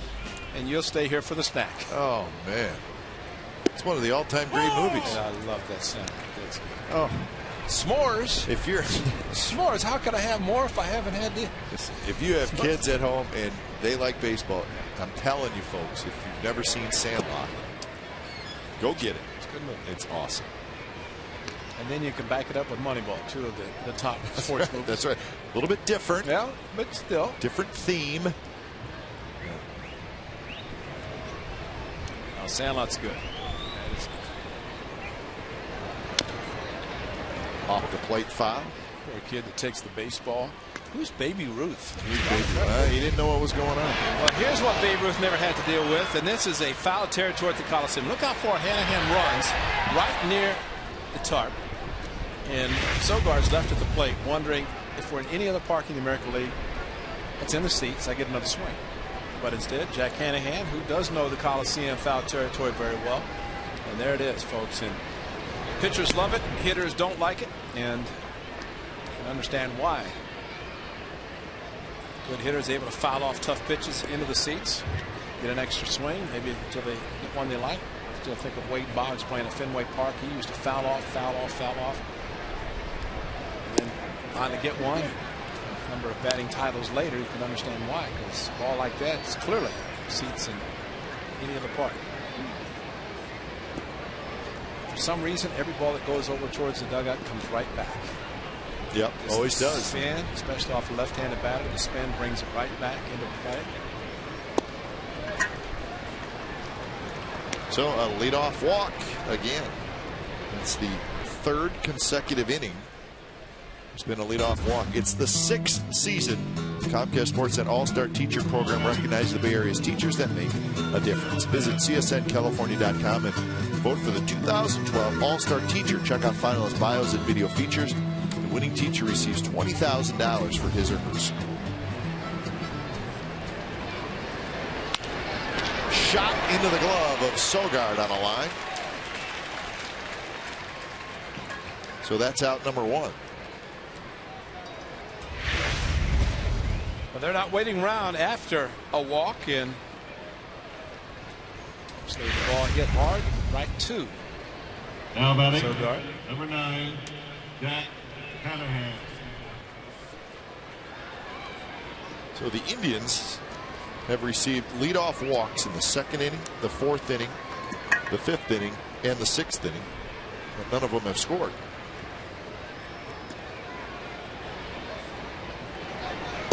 First pitch to Hanahan drops a little bit low.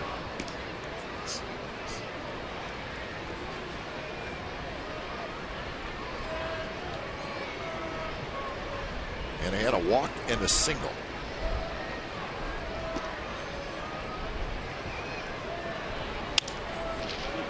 See if the A's can turn 2. They'll get 1, and that will be a double play. 6-4-3 double play, and we're going to the bottom of the 6th. It'll be Weeks, Pennington, and Reddick. 4-1 A's.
Coors Light Freeze Cam.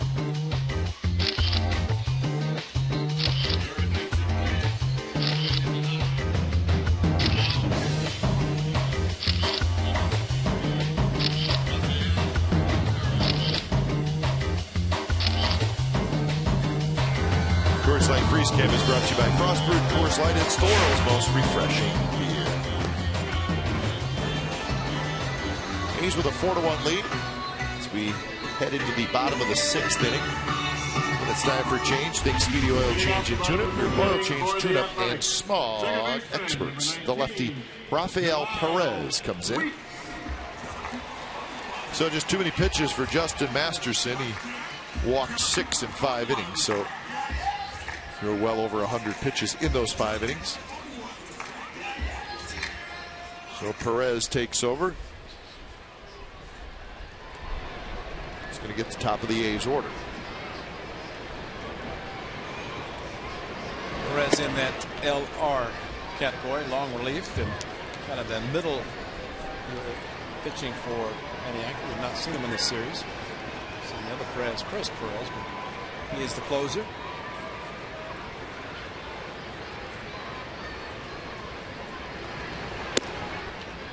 Pitched in a lot of games for the Indians over the years. First got to the big leagues in '06.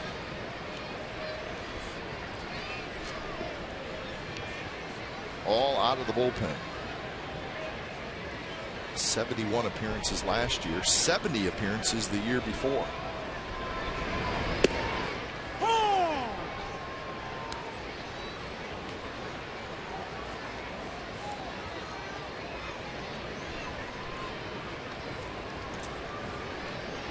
Weeks is 0 for 2. He walked and scored in the 3rd.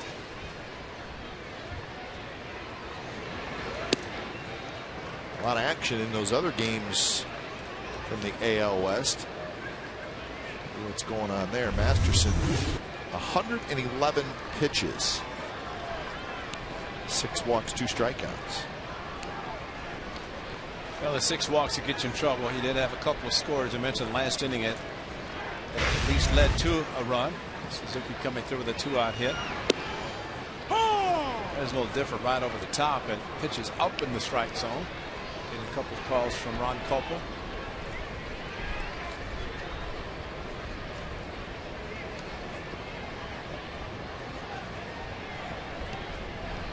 Payoff pitch to Weeks. And he bounces that one.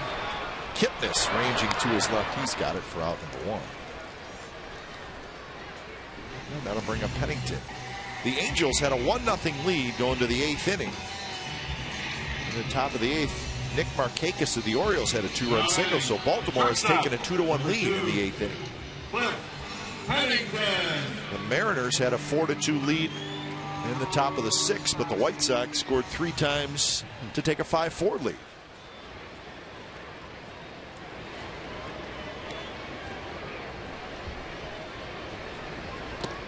Pitch to Pennington is in the dirt, so we'll keep a close eye on those games. Central Division, American League, though many people thought it'd be the Tigers running away, it may be a little bit closer than people thought starting the season.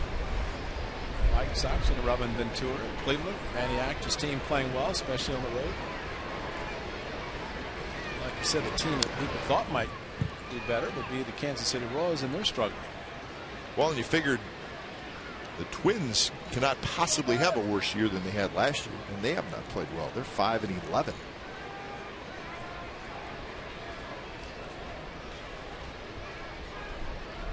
And again, it is still very early, just the 22nd of April.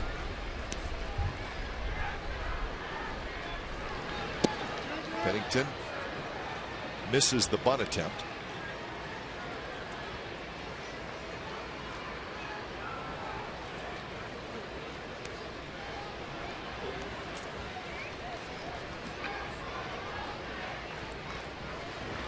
Pennington is 1 for 3 with that RBI double in the 3rd inning. And tied the game at 1. In the dirt, Pennington swings and misses, and that's the 2nd out.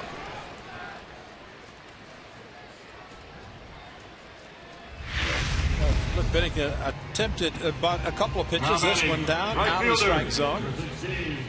Again with different motion by Perez than Masterson showed. More of a sinker ball. Perez right over the top, his tall frame, and keeping the ball down, except for a couple of pitches to Weeks.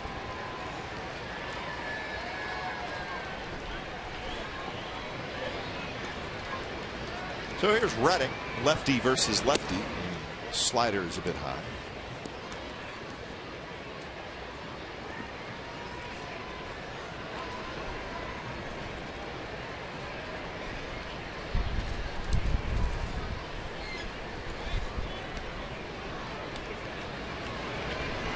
Swing and a miss. So it's 1-1. Reddick always aggressive.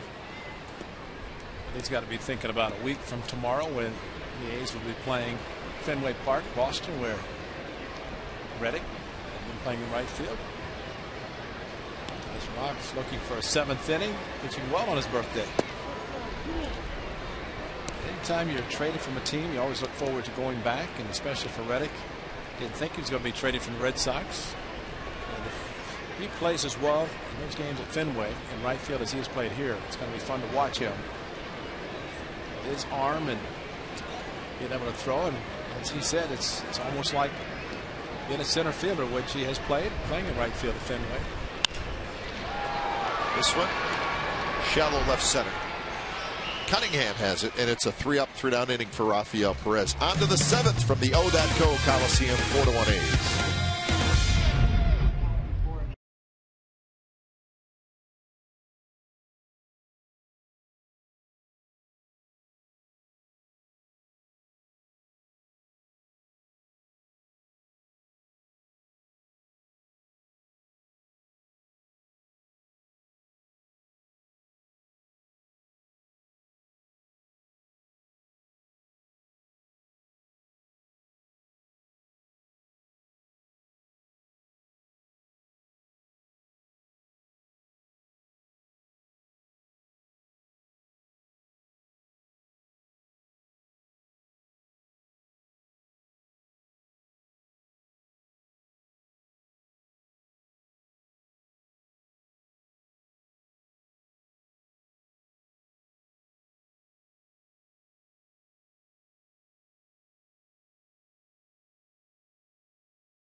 Sportsnet California is brought to you by Chevrolet, proud to support youth baseball in cities and towns across the country, and by Jack in the Box.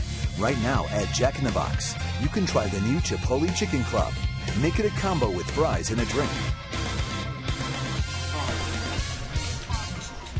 On Little League Day here at the Coliseum, the Athletics with a 4-1 lead over the Indians. Leading off the top for 7th inning for Cleveland, number 16. And Tyson Ross on his 25th birthday. He's pitching well. 90 pitches through 6 innings. So the A's will try to get one more inning out of Tyson Ross. This one toward right field. 1 pitch, 1 out as Jason Donald is retired. Saturday, May the 12th is A's Kids Baseball Hat Day. It's 7,500 kids will receive an A's cap driven by Chevrolet before the A's take on the Detroit Tigers at 5:05. For more information and tickets, go to OaklandAthletics.com/tickets. Chevrolet is huge. Yep. They're involved in a lot of promos and sponsorship. Baseball. It's good to see. Baseball sponsors. Tyson Ross with 8 ground ball outs today. Unlike his first start, a few more, but Tyson keeping the pitch count down where he's pitching into the 7th inning. Norberto just now starting to throw for the A's.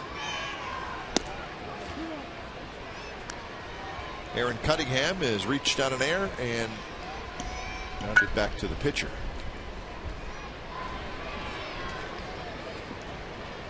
Hitting in the A spot, Lou Marson will be next.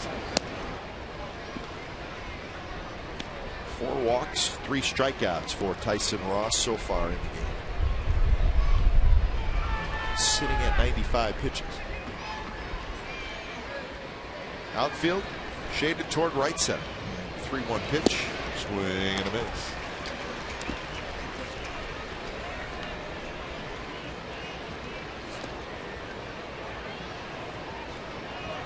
Seth Smith, the left fielder, is pulled quite a ways off the line.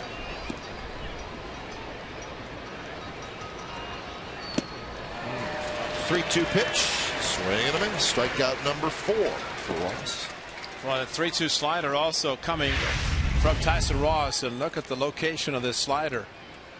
And there's a case where the pitcher looks in and gets the sign from the catcher, and he trusts him so much that he doesn't question. What do you call in the 3-2 slider? Got a 3-run lead. He got a good sinker.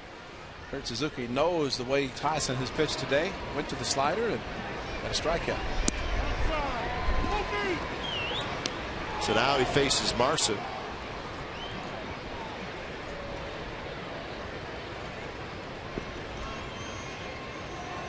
Ground out and a walk for Marson. 2-0.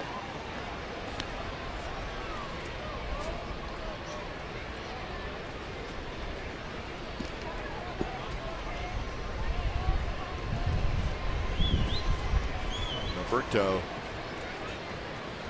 should be just about ready down in the bullpen. I would imagine Bob Melvin would love to see him maybe in the 8th inning, not the 7th. Yeah, start the 8th inning with the lefties at the top of the batting order, as well as he has pitched. And Tyson Ross looking down, he knows that Norberto is ready. He's also looking, maybe thought a ball had gotten away down in the bullpen, but I don't think that's the case. Maybe so. Yeah, there's a ball in left field. Yeah, it's laying right at the base of the wall. 367 mark. Actually, there may be one laying right on the foul as well. Maybe that's not a ball. No? It's in left center. Maybe it's just a. Yeah, it is a baseball. There's baseballs everywhere. All right, Seth. You're good. Just leave it there just in case a ball gets over the fence and you can reach down and pick that one up and throw it back in. So you and I are not losing our eyesight or our minds. There is a baseball laying up.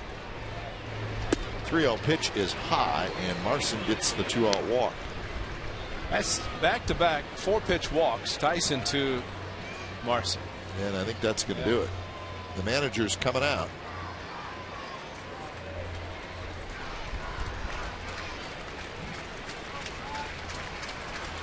So 101 pitches, and that's going to do it. Tyson Ross on his 25th birthday pitches into the 7th inning. And he pitches extremely well. He's going to get a standing ovation as he leaves the mound. We'll be back.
copyrighted telecast is presented by authority of the Oakland Athletics and may not be reproduced or retransmitted in any form, and the accounts and descriptions of this game may not be disseminated without the express written consent of Athletics Investment Group, LLC.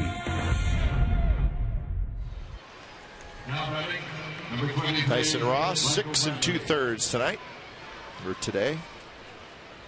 Well, maybe negative part of it, the 5 walks, but he pitched extremely well, got out of trouble when there was trouble. And Jordan Alberto throws one pitch, and he gets out of it. Nice job by Alberto. Michael Brantley grounds out, 7th inning stretch at the Coliseum, 4-1 Athletics.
Hyundai, and it's tonight at 10:30 on our sister station, Comcast Sportsnet Bay Area. Kate Longworth will have all the reaction from today's game.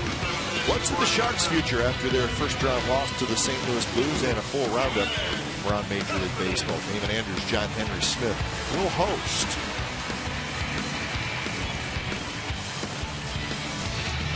Lots of little leaguers. Look at them all over the place.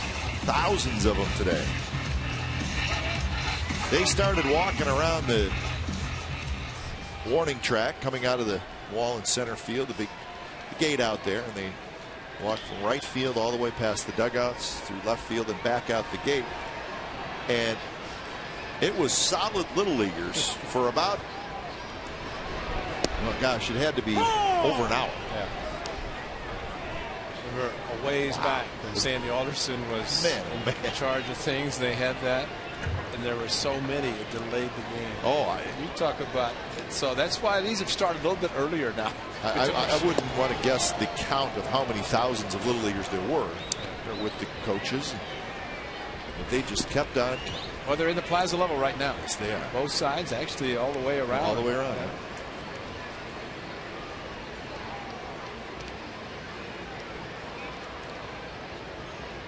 Cespedes to lead it off against Perez, and he's quickly behind in the count 0-2. But it was fun to see the little leaguers with their coaches and some parents. A great thrill, because there's no doubt we're privileged to be on the field, and for these kids who maybe have never been on the floor, the field of a major league stadium, just looking up and seeing a 3-tiered stadium after playing at little league fields across the Bay Area. But you look up and you say, oh my gosh. And that's what Cespedes experienced playing against the Mariners, and here's a professional player. No, that's a great experience, because those kids can walk around saying, yeah, I'm going to be here. I'm going to be a major league player one day. Yeah, and they'll be looking at me. That's right. I'll shake somebody's hand and they come by to parade. Cespedes with a big rip, and he missed it, so he strikes out for the first time. He's 1 for 4. So 1 out here in the bottom of the 7th inning. Ryan Cook heating up for the Athletics. He's look at the big swing by Cespedes. Ultramo and just no contact, but I still don't even like to hear the experts talking about him striking out because he's so new to playing professional baseball, much less at this level where they're treating him like he's been in the big leagues for 10 years and is a superstar.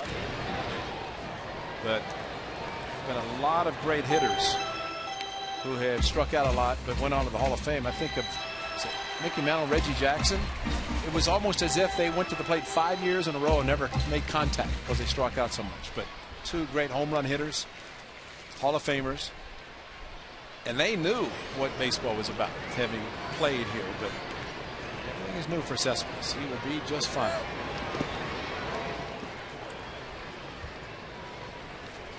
Kikahue's had a good day. Reginald Martinez Jackson, he could swing so hard he'd spin himself in the ground. That's right. He struck out with a flare. Yeah, but when he made contact, there was no doubt about it. Mr. October, and there is a reason for that. As we talked, he missed the '72 World Series. Went on to play the next two, and of course, starred with the Yankees in the World Series. That one's hit well to left field, and that's going to be over Cunningham's head.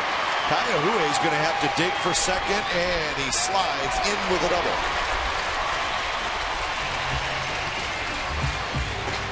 Time now for the forward right choice. Kikahuе did a good job, but we're going to give it to Seth Smith. His first home run is an athletic. Justin Masterson elevated one of the two-seam fastballs and hit it so hard it would not hook foul. Johnny Gomes lifting the hands to the skies and getting ready to congratulate teammate Seth Smith is out of his first home run as a member of the Athletics.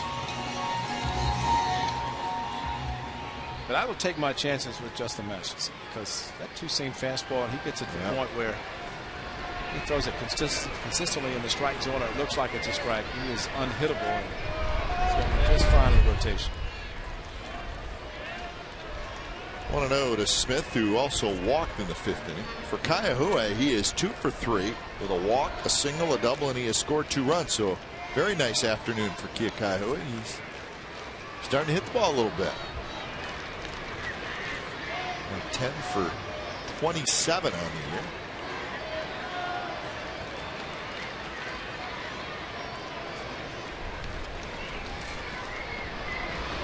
Seth Smith takes a strike from the lefty Perez. That opposite field, once Cunningham could not make the play, stopped to play the carom off the wall, and Kikahue with the shift, the second baseman playing the outfield. Previous play, got a base hit, had to really hustle to make it into second base. Cunningham played it well. Hit hard. Donald, the shortstop, handles a tough play and throws out Smith. Kikahue goes to third. You see the solid contact off the bat of Seth Smith. Now batting, the catcher, number 8, Kurt Suzuki. So here's Kurt Suzuki, who had an RBI single in the 5th. He'll try to do it again here in the 7th. Had that lead a little bit for the A's. Ryan Cook loosening up in the A's bullpen.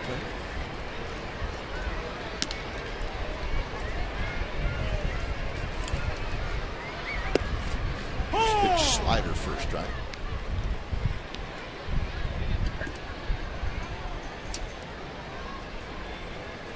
Cook has been throwing for a while, so he's pretty much loose and ready to go.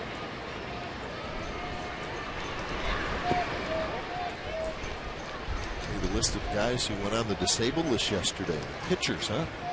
Cliff Lee on the disabled list. Ryan Dempster from the Cubs, good starting pitcher. Good pitcher for the Diamondbacks. Young guy Daniel Hudson on the disabled list. Tough loss for the Diamondbacks. Yeah, they're struggling a little bit now. Phillies have a whole bunch of good pitchers, but I was happy to read that it was not a result of Cliff Lee pitching 10 innings against the Giants. And of course, anytime a pitcher, I mean, he only threw 102 pitches in 10 innings, so it wasn't as if the number of pitches that kept him in there. But you know, anytime a pitcher throws I mean, it goes into this 8th or 9th inning. There's always a question, especially the pitch count is high. But in the case of Lee against Matt Cain, 10 shutout innings. A little bit of an oblique injury. Grab him early. Otherwise, may result in a lot longer if they try to pitch through it. Swing and a miss. Suzuki strikes out. A's Strand Kai-Hui at third. 8th inning coming up. Ryan Cook coming in. 4-1 Athletics.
Sportsnet California, you can take your team with you with MLB.tv. Subscribe today to see every A's out-of-market game live, online, in HD quality. Features include choice of home and away broadcast, multi-game viewing with your Mosaic view, and the ability to pause and rewind live games. Visit OaklandAthletics.com to order MLB.tv. Baseball everywhere. You ever stopped a live game and rewind it and watch it? It's kind of interesting. Yeah, I have a couple times. Yeah. Just wanted to heard about an outcome of a game, and I wanted to watch the full last inning or something like that. It's kind of an interesting concept to be able to do that. It's amazing how far the MLB.com baseball package has come, and even in the last 3 years.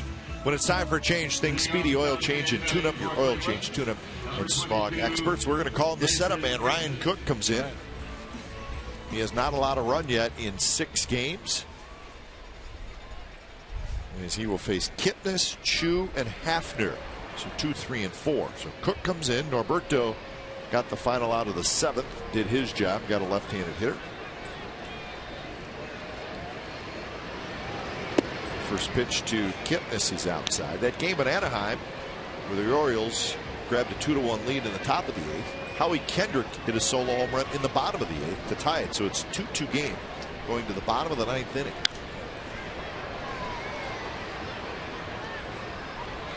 Angels are trying to sweep the Orioles and will be in Baltimore next weekend.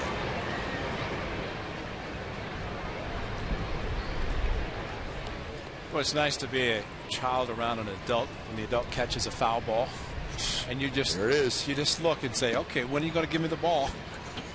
Yeah, and if you don't give it to the kid, which, well, you're going to get booed then. Sit that gentleman. He did. The young lady right next to him, and he's getting all the high fives, as much as giving the ball to the child as catching the ball. Even though his hand hurts. The worst thing you can do is be an adult and like knock a kid over going for a foul ball, which we've seen happen. And to know that in baseball now there are cameras everywhere, and they will find you, and you will be forever. And you just cringe when you see it. Strike outside corner to Kipnis. 3-2. It's a good fastball, 93 from Ryan Cook, and right over the top 4-seamer. He also, like Masterson, a lot of movement on his fastball, the 2-seam fastball. way outside. He missed badly on 3-2. So another leadoff walk rate. It has not hurt the A's yet, but they're messing with it. 5th time in 8 innings there's been a leadoff walk. Well, for many years I haven't seen the statistic lately, but you know how many times a leadoff walk came around the score. And I would love to see that. It at one time was a very high statistic, and embarrassingly high, because you figured that pitchers would not want to walk a batter lead off an inning. And a lot of that a result of leadoff walk, sacrifice him to second, get him to second, scoring position, a couple of chances to get him in, but you don't see that often, especially the Indians being down by 3 runs. A's pitchers have walked 19 in this 3-game series. Of course, 9 of those came in the first game. And the surprising thing, and go back to Graham Godfrey in the first outing, walked 5. Tyson Ross today 5 walks, and starters in that 4-game series in Anaheim in some 26 innings only walked 2, I think. Don't need to give the free passes. Chu shoots one to left field. Smith is right there. Chu hit it on the button into the glove of Seth Smith for out number 1.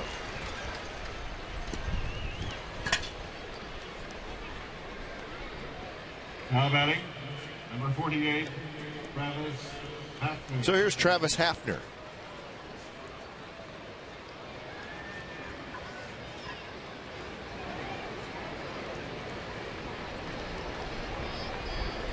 Hafner has had a good day and a good series. He's been on base all 3 times.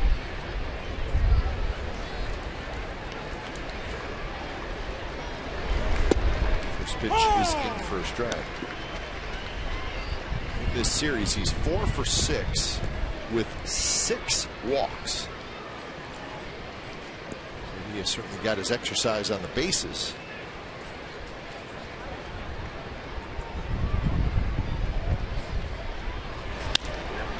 Bouncing ball, flipped to second, and with the shift out, the A's turned the double play. It ended up being Pennington, the pivot man, even though he was playing right around second base. The A's turned it anyway.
No way!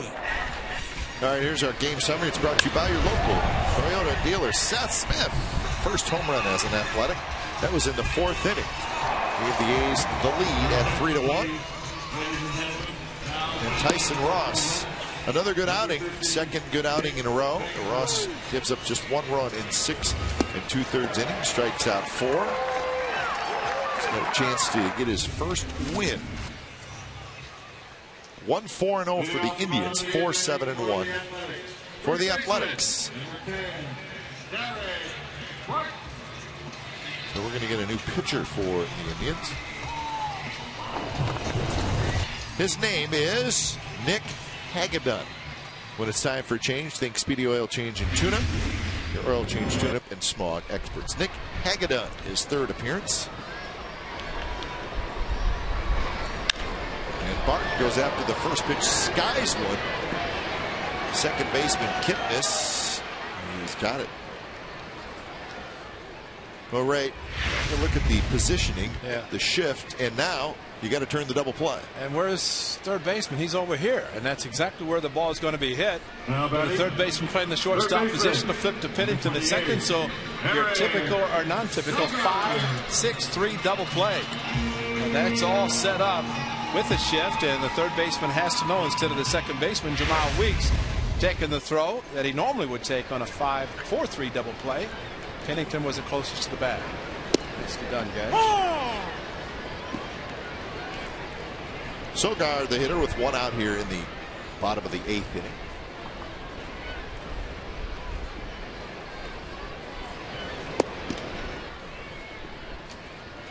So again, Balfour getting loose in the bullpen. White Sox will be here tomorrow night. We'll have that game for you on Comcast Sportsnet California. Sogard shoots one back up the middle for a base hit.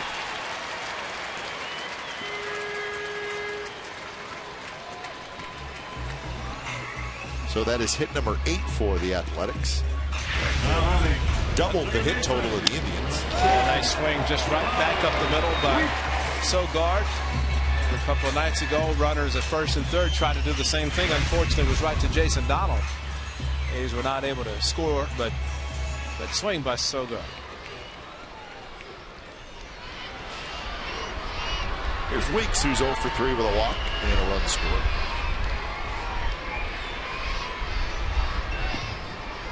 So tomorrow night it'll be Bartolo Colon who will be looking for his 4th win. And he will be opposed by Jake Peavy. Tommy Malone and Gavin Floyd on Tuesday, and then Chris Sale for the White Sox. And the A's have not made the announcement of who will pitch for them on Wednesday. So Bartolo Colon, the kind of the talk of baseball for a couple days after his last start. I can't tell you how many A's fans came up to me and said, 38 straight strikes. That's right. And you know what they all asked me? They said, when did you realize that he had a stretch like that? And I gave credit to my partner Ray Fosse. I believe you said something like he got to 26 or something, right? That's where you said, hey, wait a minute. Yeah, that was unbelievable, but it was fun to watch, and especially here you called the strike before he threw the pitch, because Leslie Nielsen, he was doing the same thing. Yeah, steer right. He hasn't even thrown the ball yet. That's how consistent he was. It was fun. But Colon will pitch tomorrow night. Off to a great start for the A's.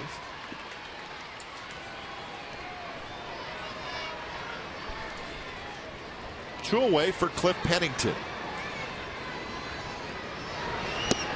First pitch is low from Nick Hagedorn. Hagedorn was one of the other names in that Victor Martinez trade. We saw Masterson start the game, but the Indians also received Nick Hagedorn, the left-hander.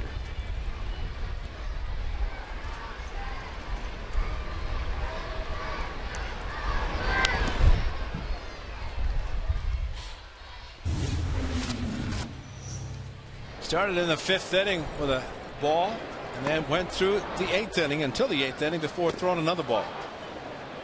But such a smart pitcher, and just working the fastball both sides of the plate. Two-seamer, slider occasionally, and still just remember the starting pitchers who had watched and observed and probably made a lot of notes saying, wow, what a performance.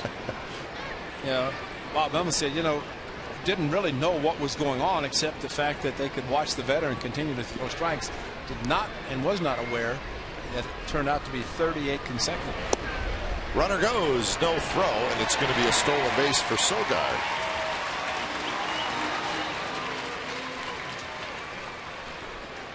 That is stolen base number 4 on the afternoon for the Athletics. First move, leg kick by Hagedorn, and good chance to get in the scoring position. A's could add another tally.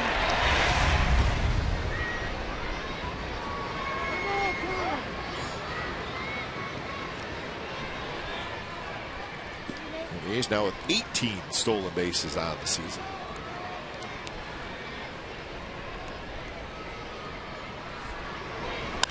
Pennington, big chopper in the hole. Donald throws, and his throw is wide. Dugout coming in to score. Sogard, and he beats it. Lopez tried to field it cleanly, but Sogard just kept on running, and he scored easily. Well, great hustle by Sogard. And of course, A's third base coach Mike Gallego, as third base coaches will say, run hard to me and I'll tell you what to do. And Sogard just kept running. It's a perfect play because he as an infielder knows it's a tough play for Donald. You just keep running. Even if Lopez comes up with it cleanly, it's going to be a close play at the plate. He did not. And he said all the way with an RBI. Haven't heard yet.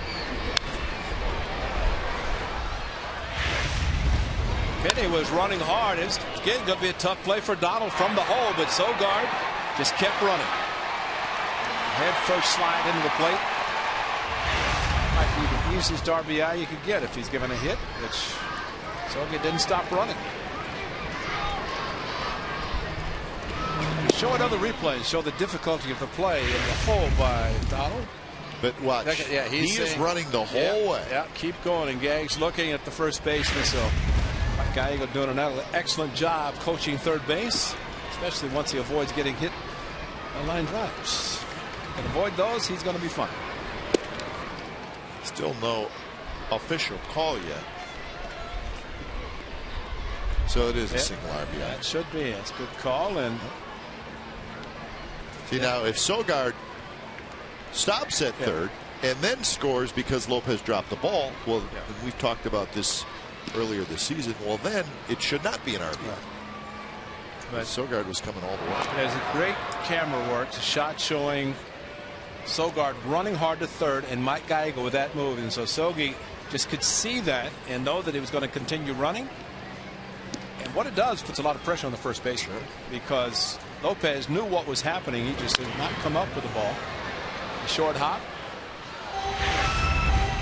Mike Gallego saying, they can see, but see, Sogard is looking at him as he rounded the bag. So his head was down. That's why Mike Gallego kind of went down a little bit so he could see it in his eyesight that he was telling him to go.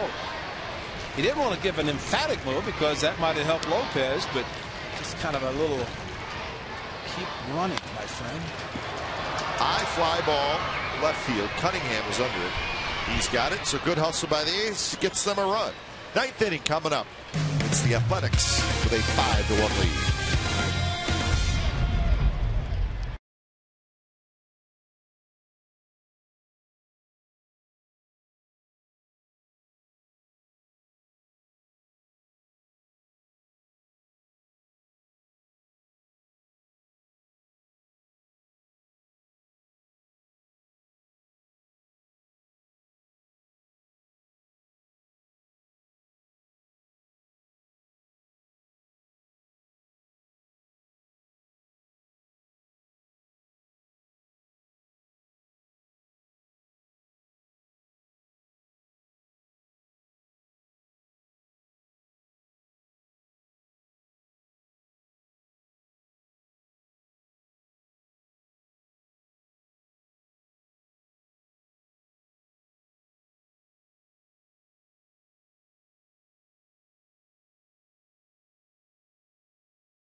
pitching.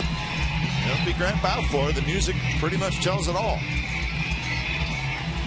5-1, the Athletics lead the Indians. It is the 9th inning. A's trying to salvage the final game of this series. Get ready for the Chicago White Sox, who will be here tomorrow. So Balfour, it is not a save situation. It was at 4-1, but it's not at 5-1. So when it's time for change, think Speedy Oil Change and Tune-Up.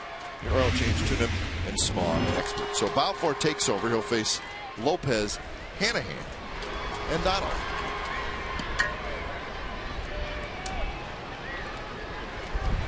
Balfour's first pitch is down on Lee's first strike. Is there a record that's kept by someone that shows a number of Aussies on the same team? You got 3. 2. 3 on the way. Luke Hughes, the new infielder who should be here tomorrow, claimed off waivers from the Minnesota Twins, is also from Australia, as is Rich Thompson and Grant Balfour. And coincidentally, Kike, as we were in Tokyo, there was a baseball MLB representative from Sydney, Australia, trying to present the possibility of opening the 2014 season in Australia. How about that? So Grant Balfour liked it. Not knowing which team he might be on in 2014, but we'll see if that happens. That's a long trip. That's a long trip, but I've heard Australia is awesome.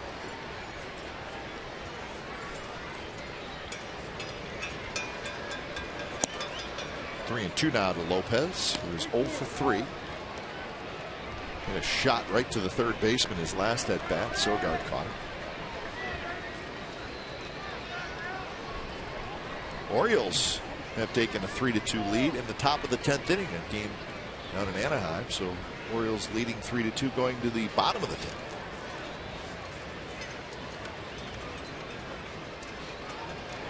Payoff pitch is popped up on the infield. Pennington and Weeks, and Pennington coming a long way makes the catch for out number 1.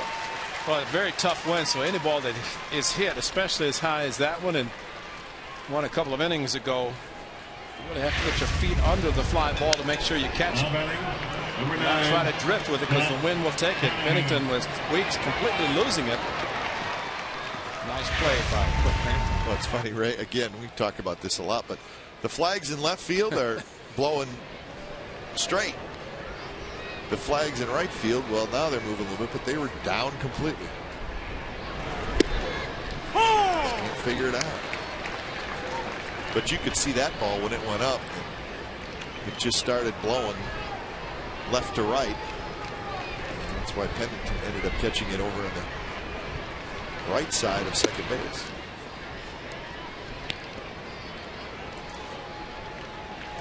Jack Hanahan, a walk, a single, and he hit into a 6-4-3 double play.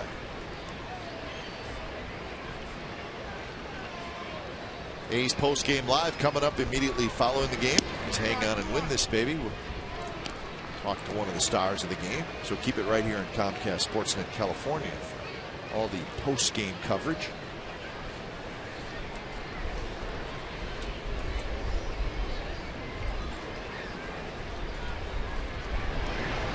Swing and a miss. Good fastball. A little bit in under the hands of Hanahan, and he missed it. When you threaten a fastball that Balfour does, just like he did 3 and 2 to Lopez, just challenge the guys. And right now, 4 runs to work with. Challenge. Fastball, sometimes the toughest pitch to hit. Towards center, Cespedes now gets back quickly, turns around, and makes the catch. Well, he used that great speed. He turned around and really had a hustle. Was able to get to a spot, turned around and caught it. Now batting. So that's out number 2 here in the 9th inning. He's 1 out away from their 8th win. Froze momentarily and then realized the ball was hit hard and gotten back to it easily.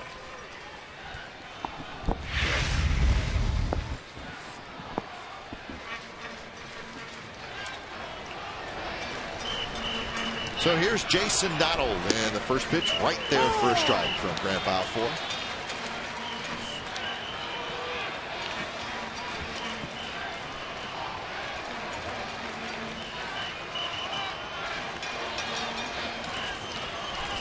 Donald is 0 for 3, strikeout, a couple of flyouts, and now he's down in the count 0-2. Nice little breaking ball from Balfour.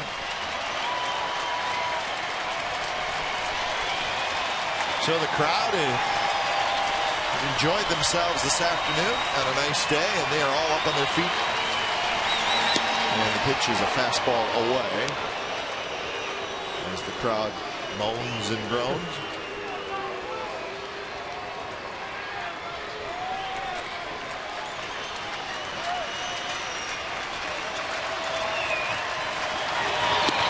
Swing and a miss. He struck him out, and that's the ball game.